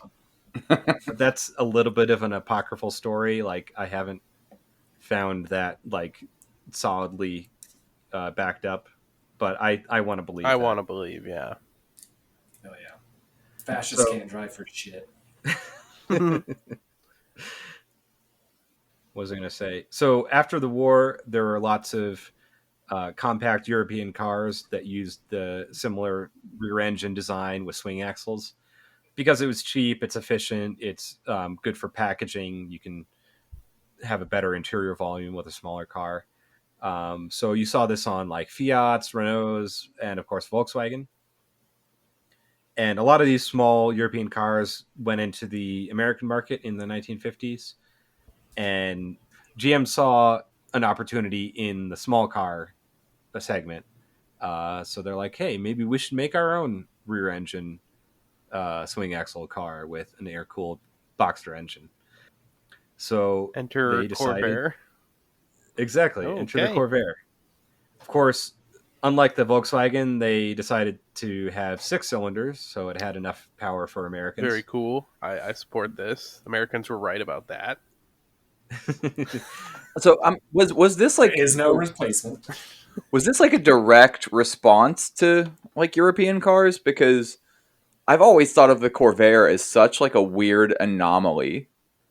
Because they made Corvair vans as well, and it was Chevy's answer to a Volkswagen bus. Oh, that I did not know. So they made a few different body styles: sedan, station wagon, pickup truck, full-size van. Get the fuck out. That's like a whole car company. There was a whole car company that was Corvair. General Motors owned Corvair. What? I'm sorry. I thought it was a single car. What the fuck are we talking about here? Yeah. Vans and trucks and car? What? Oh, okay. So astonished, truly blown away. I didn't think the van and the truck was the same. It was like the exact same design, but they cut the back of the van down into a truck That's bed. fucking awesome because that's what a truck I is. think I've I love seen it. that thing. Holy shit! It's because they make Volkswagen Bus trucks, and it was the exact same concept. It was a really high bed because it had to clear the motor, and otherwise it was just they put the back of the cab very far forward, and there was a little truck bed. Holy shit! Okay, had no idea. As soon as you described this, I realized I had a Hot Wheels of this thing when I was a kid. They're so weird. I had no idea. I thought it was like just some weird Hot Wheels design, you know? Yeah, and I want to say with the pickup truck, they had like I don't know what you call it. I think they called it a ramp side. Yeah, where like part of the bed would fold down into a ramp. Oh my god, I'm looking. I'm on Google Images right now. This is incredible, and it's got the little ramp. Oh, this is amazing! Holy shit! What? it's so cute. I love it. Oh my god, I So want one someone now. I know in passing just sold a Corvair pickup. What? Wow. It had the Do you ramp know? side thing. I don't know if that was standard or on all of them, but Holy Do you shit! know approximately what they got for it? Like, are these things insanely? this isn't That's really really someone I cool. know too well. I've talked to her once or twice. I know she was asking 40. Holy shit! Okay. It There was go my dreams. Yeah, Owning one of these. yeah, I can't it afford that. was pristine. Yeah. And that's not to say, or maybe she was asking 30. It was an amount that I found surprising. That isn't to say she got that much, and it's not even to say it's not worth it because it looked like a brand new, truck. Yeah, Like, it was in good shape. I did look the other day on like Auto Trader or whatever, and you can get a shitty Corvair that doesn't run for like $2,000, or you can get like a real nice Monza for like, I don't know, $25,000, $30,000. So they're relatively cheap compared to, like a Nova of the same era. But I mean, I routinely see Nova for $2,000, $3,000. These did have a boxer in them. yeah, they all Like had the same. I think it was around a 3-liter boxer 6-cylinder overhead valve. And Could you imagine an STI swapped Corvair? yeah, It and would kill you so fast. Man. You know what? I I don't care about the safety issues. This car's fucking awesome, and Ralph Nader was wrong. This is cool. This is amazing. well, Ralph Nader is a lame nerd, and he should have shut up. Corvairs are awesome. Safety be damned. I don't have any desire to buy it, and I haven't gotten around to stealing it. I know a guy who has a Corvair that's been converted into a dune buggy, a la like a Volkswagen, in storage a couple of miles from my house. they are pretty cool cars, like especially so. Unsafe at Any Speed came out in 1965, and the 1965 to 69 Corvairs are actually really nice, and they fixed all the suspension issues that he brought up in the book. And Corvair fans are like, "See, they fixed it; it's fine." But like, they still made like a couple million in the 60 to 65 or 64 that had all these problems, and that's what he was writing about. So. Also, I think it's worth crediting. I mean, Ralph Nader, if you extrapolate like over the decades, the safety and shit, he probably saved hundreds of thousands of lives by bringing this shit up. Like, absolutely. And I haven't done as much research into him as a person and like what he did after this book, but I think that is coming up in a future episode. We'll talk about that. Yeah, Ralph Nader, actually, I heard an interview with him on like Intercepted, the Intercept podcast, like years ago. Yeah. He's a cool fucking dude. Would have been really cool if he was president. Just saying. Yeah. Like, he was a cool enough dude. Yeah, I guess I should have said at the beginning, if you're my age, you might just remember him as that guy that ran for president a couple times in the Green Party. But he had a whole career before that. Yeah, he was legit as fuck. Actually, he was wrong about the Corvair, though. I'm sold on the Corvair, but we'll see what you think at the end of this. So one thing I missed is besides all the other body styles, they had both a coupe and a fastback. So nice. This was back when car companies were like, fuck it, we'll make every body style of every model. You know. Which is an interesting choice. Yeah. I mean, this is the era when, like, this is the 50s. This is the boom time for American capitalism. And everyone knows capitalism is just choices. So they had to give you an infinite amount of choices. Right. They're just like, anything you could possibly ever want in your car, like, we're going to make one for you. Yeah, we got. Oh, you want a Corvair? Would you like that in car, truck, or van? Car, would you like it coupe, sedan, fastback? We have 3 motor options for each body style. Well, they didn't actually. I mean, it was all the same 6-cylinder. They did in the later model ones. Let me be sarcastic. Have a turbocharged version. Ooh, turbo was cool. Oh, what? Yeah, so it was either the first or second turbo car that was a production car, and I think it had like around 180 horsepower, which was pretty good. Yeah. Oh, yeah. All right. Especially with like a carburetor on a turbo. This is awesome. Yeah. Oh man. I mean, I still see people run that setup, so yeah, it works. Not great, but it works. Well, I recently saw a Tri-5 that was dynoed at around 2,500 horsepower, twin turbo big block that was still carbureted. Damn. Okay. Yeah, that's whack. Was it a dual carb setup, or is it a single carb? Wow. Yeah, that's a lot going on. Yeah, no, I like. As a carburetor guy, if I were putting that kind of time and money and effort into something, I would definitely go fuel injection. No idea why he made the choice he made, but like, I think he was running twin Dominators. Hey, you're talking about it, so I guess, that's what he was going for. Yeah, fair enough. That thing was a monster. I feel like, sorry to interrupt, I feel like this is a good time. I've got to head out. I've got to be somewhere tonight, so enjoy the rest of the Corvair talk.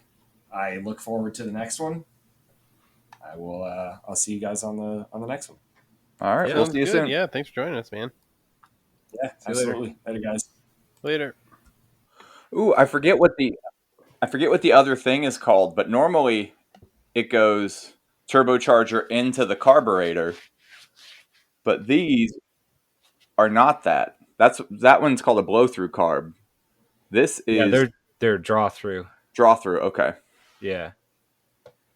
And there's advantages to each. I forget how it works exactly, but I don't know. I know most of the time I see something like that, it's usually blow-through. But I never really understood why. Yeah, I don't know. Carburetors are black magic, man. Nah. So, reading from the book Unsafe at Any Speed here. Before 1959, Ford had considered development of a rear-engine car and had built an experimental model with a swing axle like the Corvair, but abandoned it after it rolled over in the proving ground handling tests. Ford also bought and tested 8 Corvairs once they came out on the market. Of the Corvairs tested by Ford, one rolled over during a low-speed run at the Dearborn test track. Another rolled over while a Ford engineer was driving it. And a third overturned on a Kentucky road during a competitive evaluation trip with a Falcon. Okay. I want to address the first 2 instances. Just because it's funny that they said the first one rolled over doing whatever, and then the second one rolled over when a Ford employee was driving it, which implies that the first one just suddenly rolled over. Yeah. Like, I get that the book is called Unsafe at Any Speed, but I wasn't expecting 0 to still qualify as a speed. I wonder how hard it is to train a Corvair. Yeah. All right, boy, roll over. It's like those Audis in the 1980s that would accelerate unexpectedly, but not really. That was a fabrication. Maybe we'll talk about that in another episode. That sounds like a whole thing. I do like the implication here being that, Ford tested this and it clearly didn't ever fucking work at all. And it's like, what did General Motors do? Yeah. Like, were they just like, yeah, put that engine in there, fuck it, yeah, all this design, all these resources, cool, let's sell it. That's it. No tests, nothing. See, you can attribute it to either Chevy being like really generous with their like safety ratings and all, or like Ford just got 8 of them. Like, listen, guys, you roll this no matter what. Well, and one of the Corvair apologists that I saw was like, those tests were rigged. They had to like modify the steering to get them to roll. And, really they were stable as any car in the same time period. It's like, not The not stats really, seem to no. disagree. I mean, maybe if you're comparing it to a Volkswagen, which also rolled over and killed lots of people, but I don't know if that's a high bar. Yeah. So again, from the book here, on May 18th, 1956, almost a year before the Corvair project was launched, the former head of research and development for the Chevrolet division, Maurice Ollie, filed a patent application where he said what he thought of the Corvair type suspension.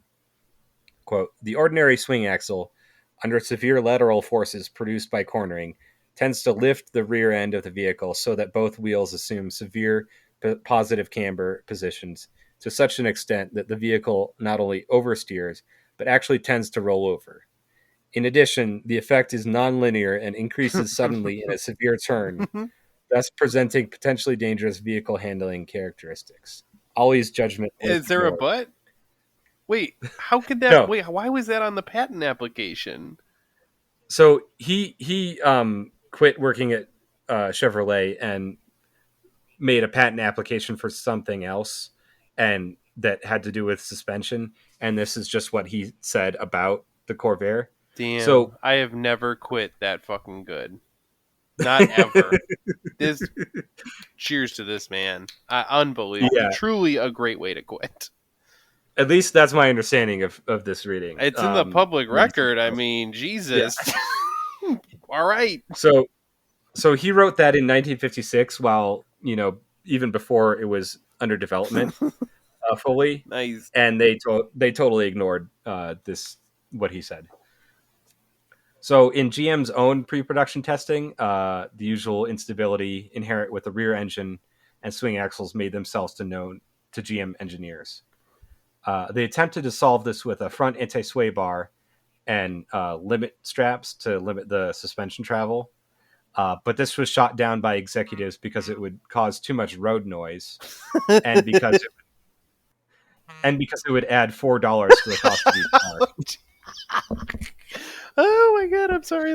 That's too funny. Hey, capitalism's did offer great. I'm going to defend it, though. It's There's no incentive structure that causes these problems. It was crony capitalism.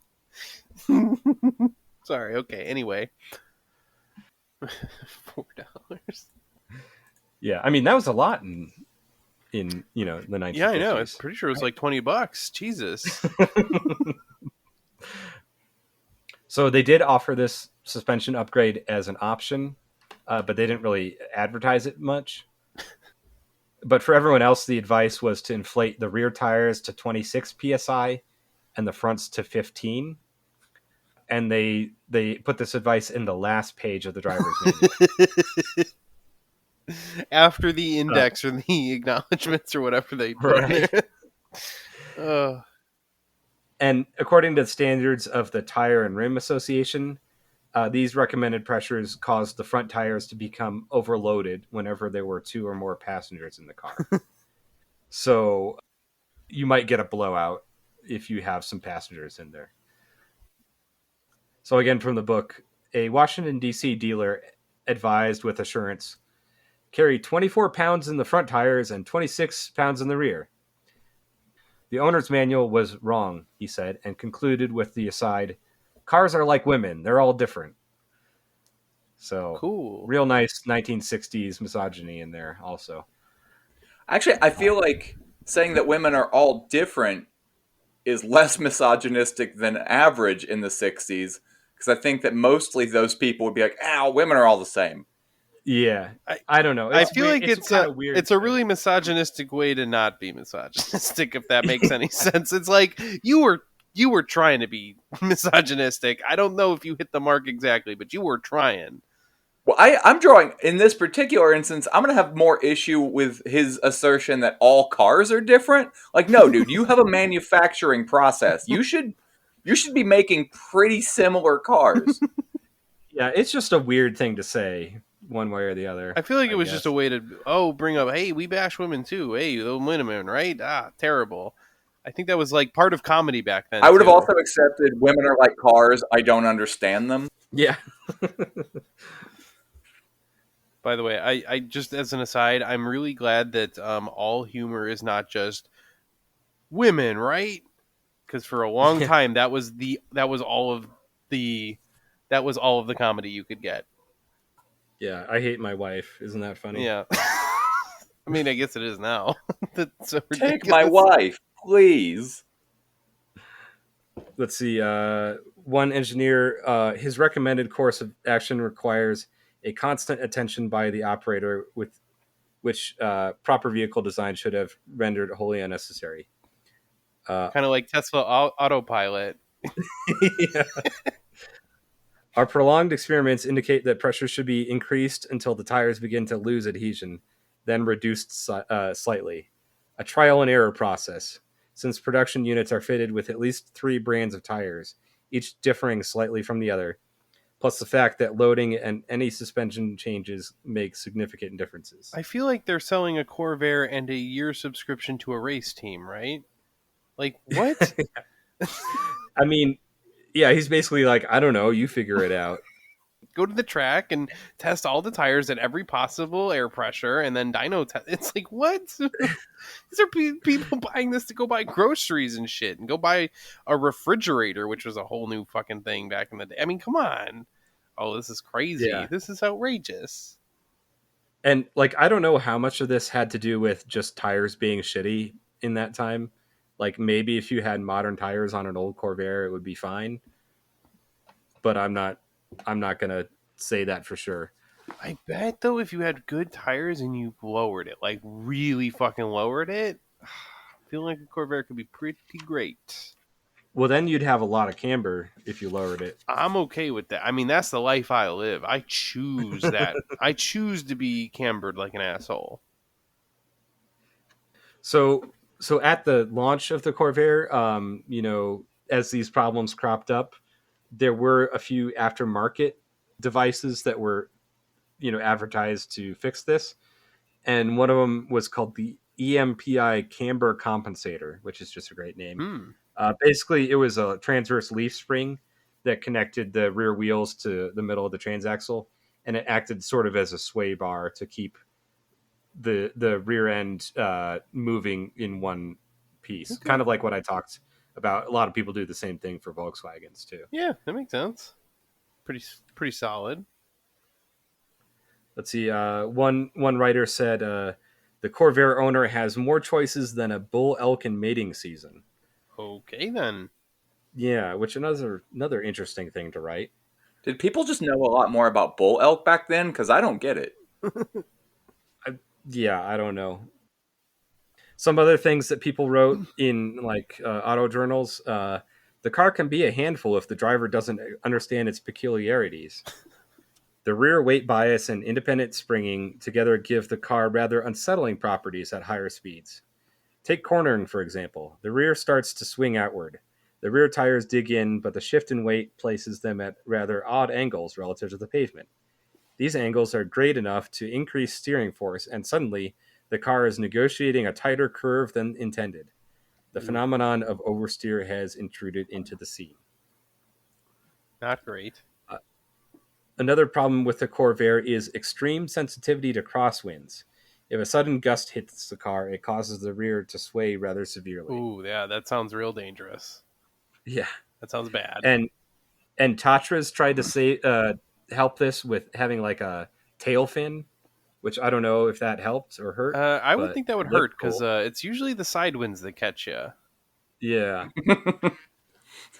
Huh. Yeah, kind of a bad I was idea. sitting here trying to imagine how that could possibly help, and you just swoop in with the, no, it's just going to blow you over now. I mean, yeah, I which one of these days on the podcast I'll talk about it, but I drove a Sprinter van, like, across the country, over the road, And let me tell you, wind was fucking scary in that thing. I mean, it was 9 feet tall and like mostly You know filled I with like air. drive on the regular, right? What? Have I ever mentioned that I like vans? Yeah. But what'd you say though? I didn't hear you. I said, have I ever mentioned that I like vans? Before that though. Oh, I don't know. Oh. How am I supposed to remember 2 thoughts ago?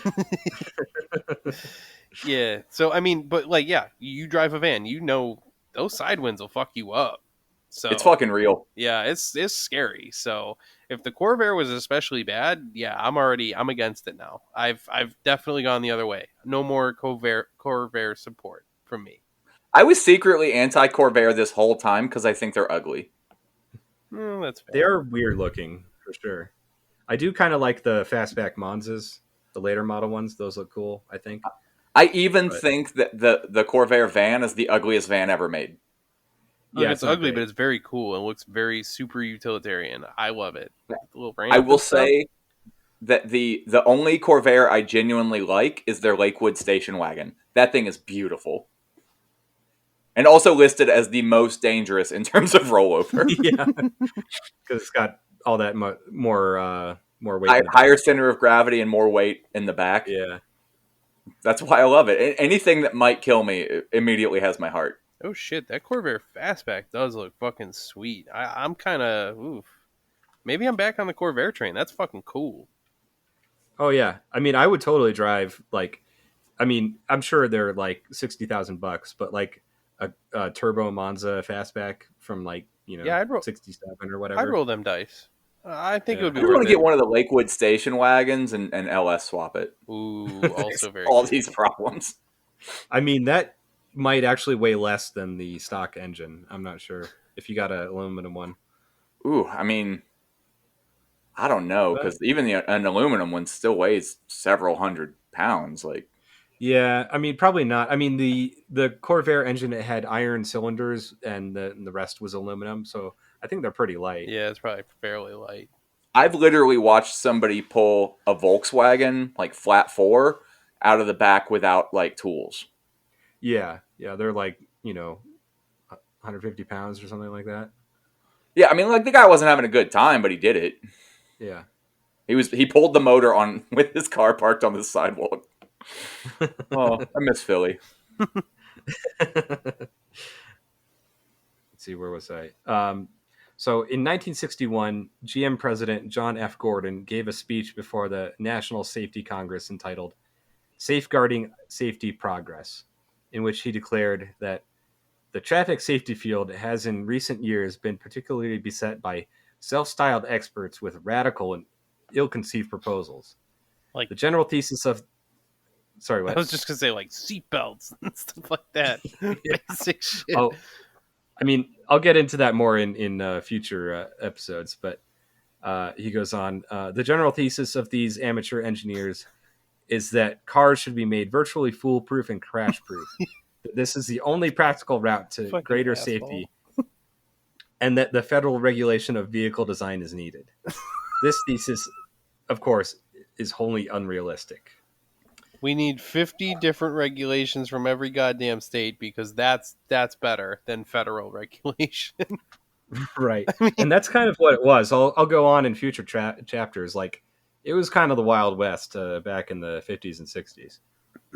Honestly, I can't even understand why a car company would want states to be able to make their own fucking regulations because it's like, isn't it better to just engineer to one set of standards than 50? Yeah, unless you have a manufacturing plant in every state. Well, even why then, would you want that? I just look. Yeah, I mean, I you routinely want nothing to be interchangeable. Interchangeability is the dream in Yeah. manufacturing. That is the goal. It's literally like that's why I like Chevrolet stuff so much is because there's so much interchangeability. Yeah, that's So why would you want? It's already wild enough that California has like so much different emissions stuff.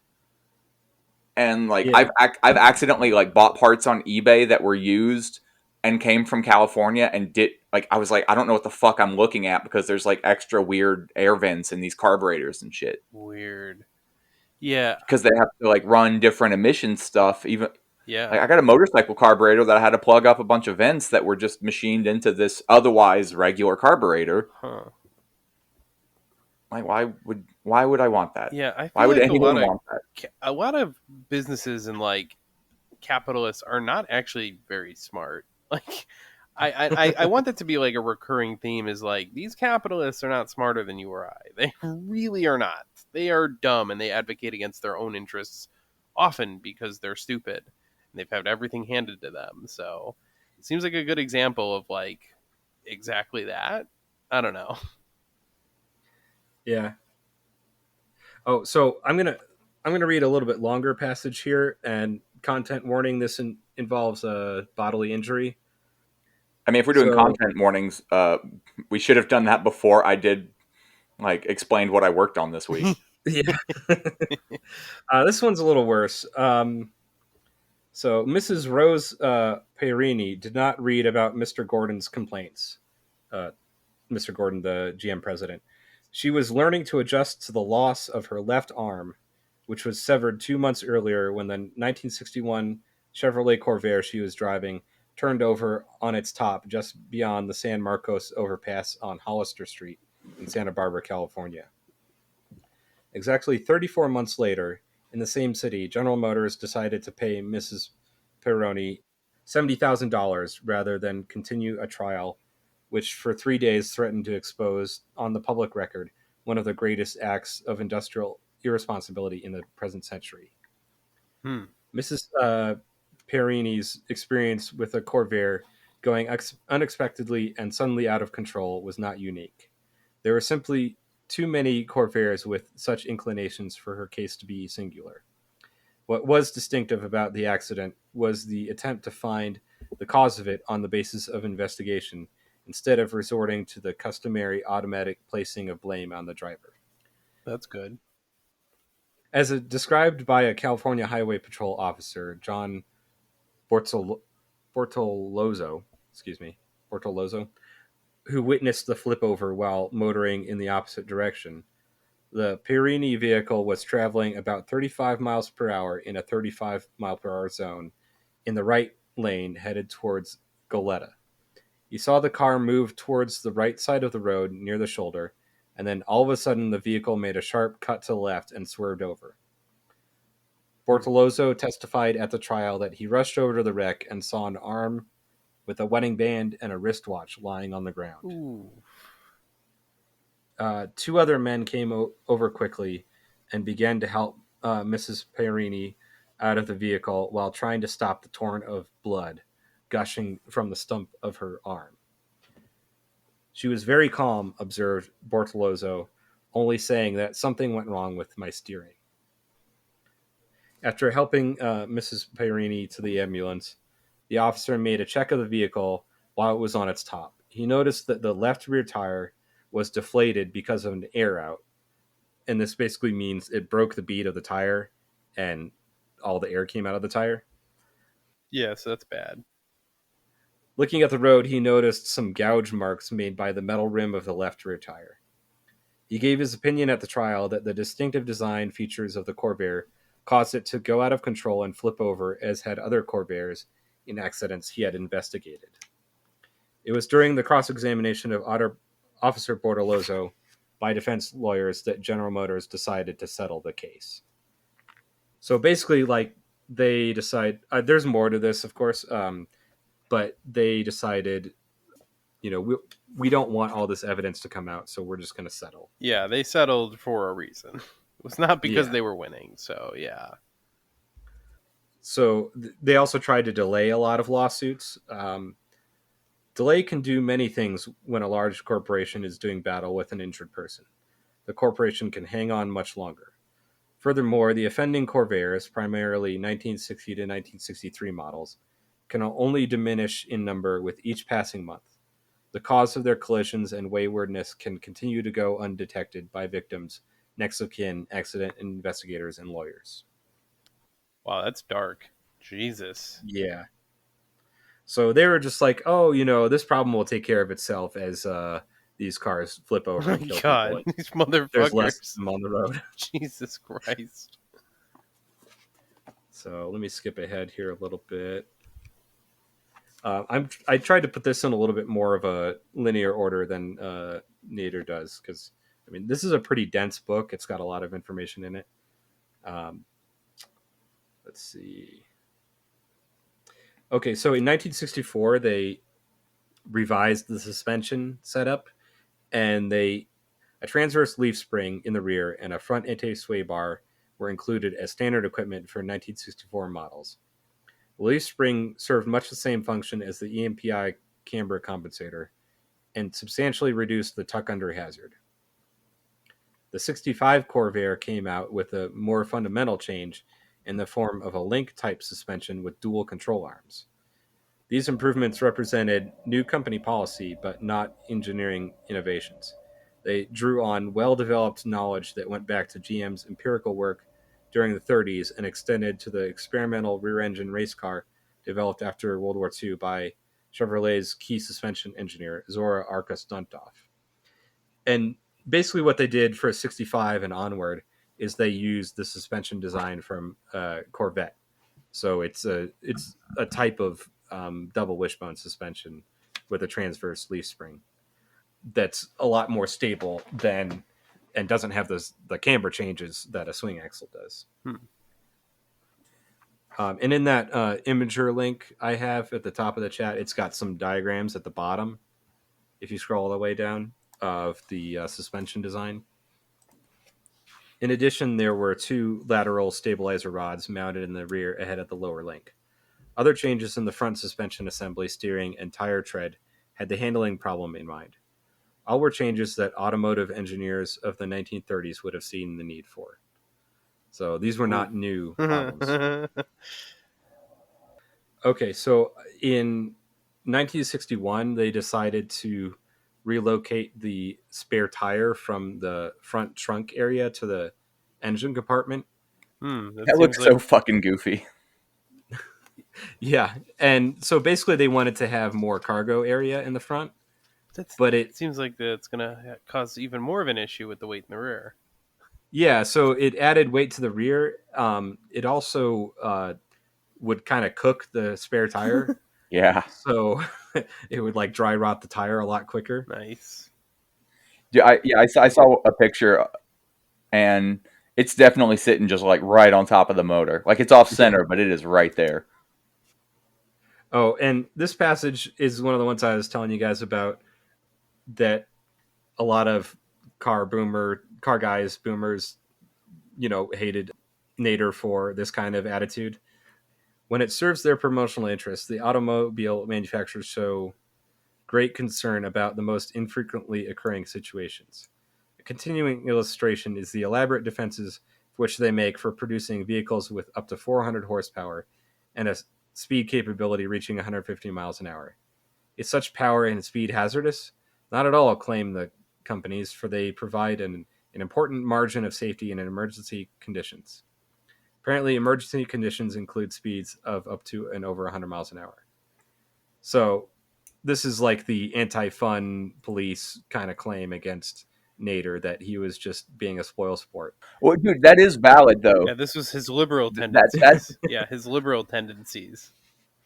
That aligns with... I had never occurred to me until recently when somebody made a criticism of the Tesla Model S Plaid that having an acceleration of 0 to 60 in quote-unquote under 2 seconds, it's not, it's 2.1 or 2 flat, but having that level of acceleration is not safe. Like that's shit that somebody who is a trained driver and doing this shit on a closed track is good with, but like somebody who wants to be environmentally conscious and buy the new like Plaid model is gonna fucking die doing that shit. Yeah, no, I agree. I feel like it's a little bit different. Well, then again, the cars back then couldn't brake as well and stuff. So like they needed some criticism. They were not really well engineered for the kind of power that they had, but they also weren't that fast. I feel like not as fast as some people remember them as, I think.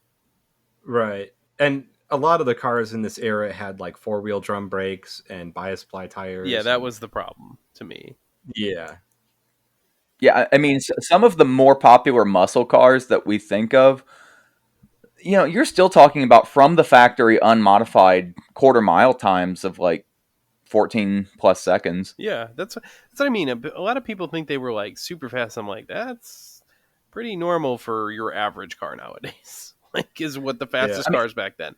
There were a So few exceptions. the thing with them is a lot of them actually were pretty fast, especially for the safety measures that they had. They just didn't. They were fighting traction issues, so they didn't have the craziest acceleration. But a lot of them were very capable of going way faster than is safe. Yeah, for sure. And I was actually talking to a friend of mine about this yesterday, and he's like, "Oh yeah, all these boomers are like, my whatever Firebird back in the day could roast the tires in third gear." And it's like, well, maybe that's because you just had shitty bias ply tires and weren't able to hook up. I will never stop quoting Carroll Shelby, man. There's no such thing as too much power, just not enough traction. If you can roast your tires in third gear, you need better tires. Yeah. Right. I've got one more passage from the book here, and then I think we can wrap it up. At the May 1965 annual shareholders meeting in Detroit's vast Cobo Hall, Dr. Seymour Charles, a General Motors stockholder and the founder of the Physicians for Automotive Safety, rose to plead with management to call back to dealer stations all remaining 1960 to 63 Corvairs in order that life-saving stabilizing components might be installed. Dr. Charles was not able to arrive at a cost estimate since there is no way of knowing how many such Corvairs are still roaming the highways. Motor Trend's technical editor Jim Wright noted in 1963 that the wrecking yards have a good selection these days. Oh, God. But assuming that 750,000 cars have survived, the most money that such a recall would cost would be $25 million, equivalent to under a half day's gross sales or less than 5 days net profits after taxes to General Motors.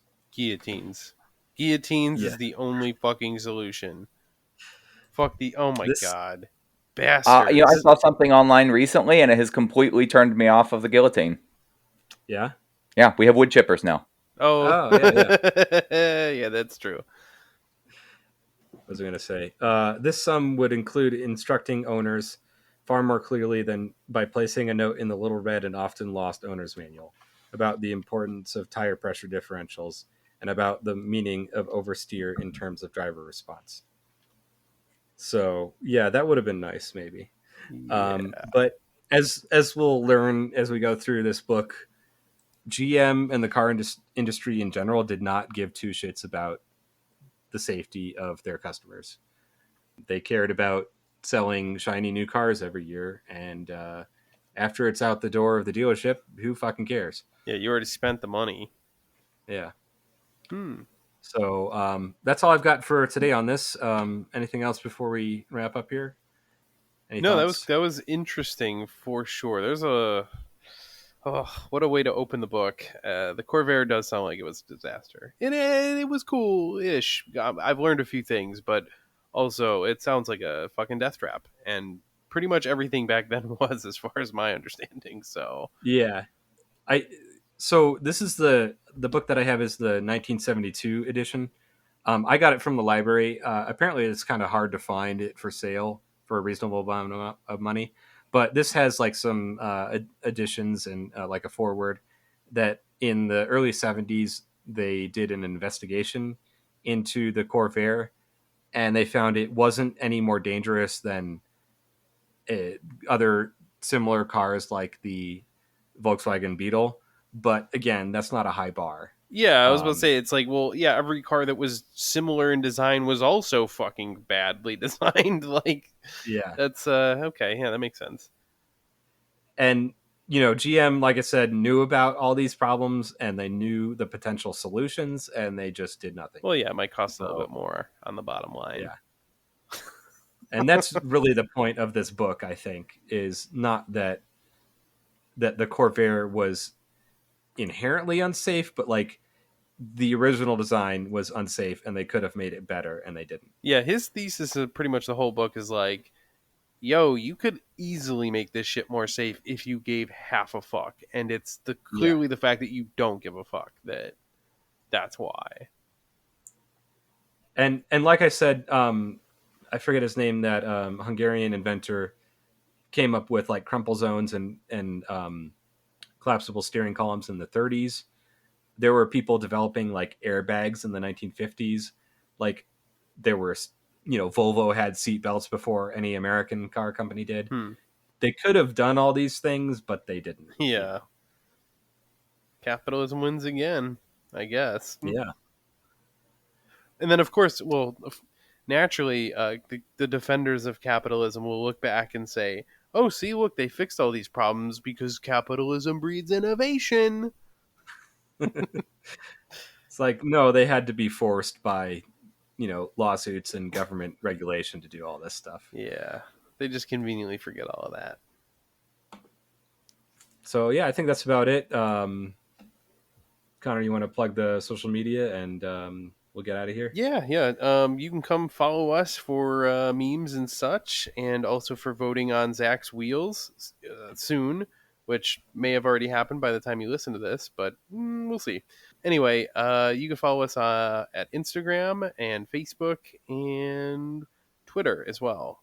Pretty much on all of them, we're just Cars and Comrades Podcast.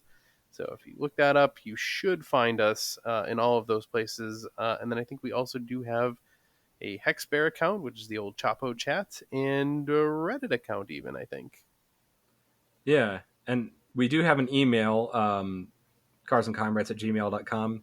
Mostly it's just choked full of spam right now. Yeah, we got to go through that, by the way. It's been real spammy lately. I'm getting so many notifications. I'm like, what happened recently? When did our information get sold somewhere?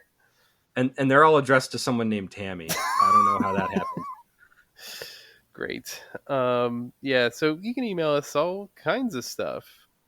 We might see the email even. Maybe. Yeah. All right. Well, we'll sign off, and we'll be back with more Corvair content for you, unless we do something else in the meantime. So I have a feeling there's going to be a couple things in the meantime. This will probably just be an ongoing series going through the book. Yeah. Also, I should mention our email is, which we didn't actually say what the email is. It is cars and comrades, all spelled out, @gmail.com. So if you wanted to send us an email about whatever, that's where you find us. Yeah. All right. Goodbye, and we'll see you later. Yeah, thanks for Bye, listening. everybody. Bye. We don't think fight fire with fire fists, we think you fight fire with water fists. We gonna fight racism, not with racism, but we gonna fight with solidarity. We said we're not gonna fight capitalism with black capitalism, but we going to fight it with socialism.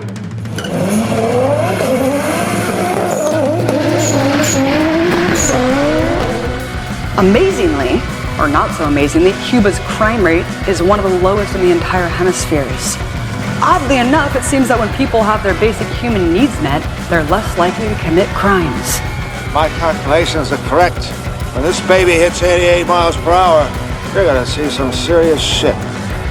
The free market mythology, it argues that the most ruthless, selfish, opportunistic, greedy, calculating plunderers, applying the most heartless measures in cold-blooded pursuit of corporate interest and wealth accumulation, will produce the best results for all of us.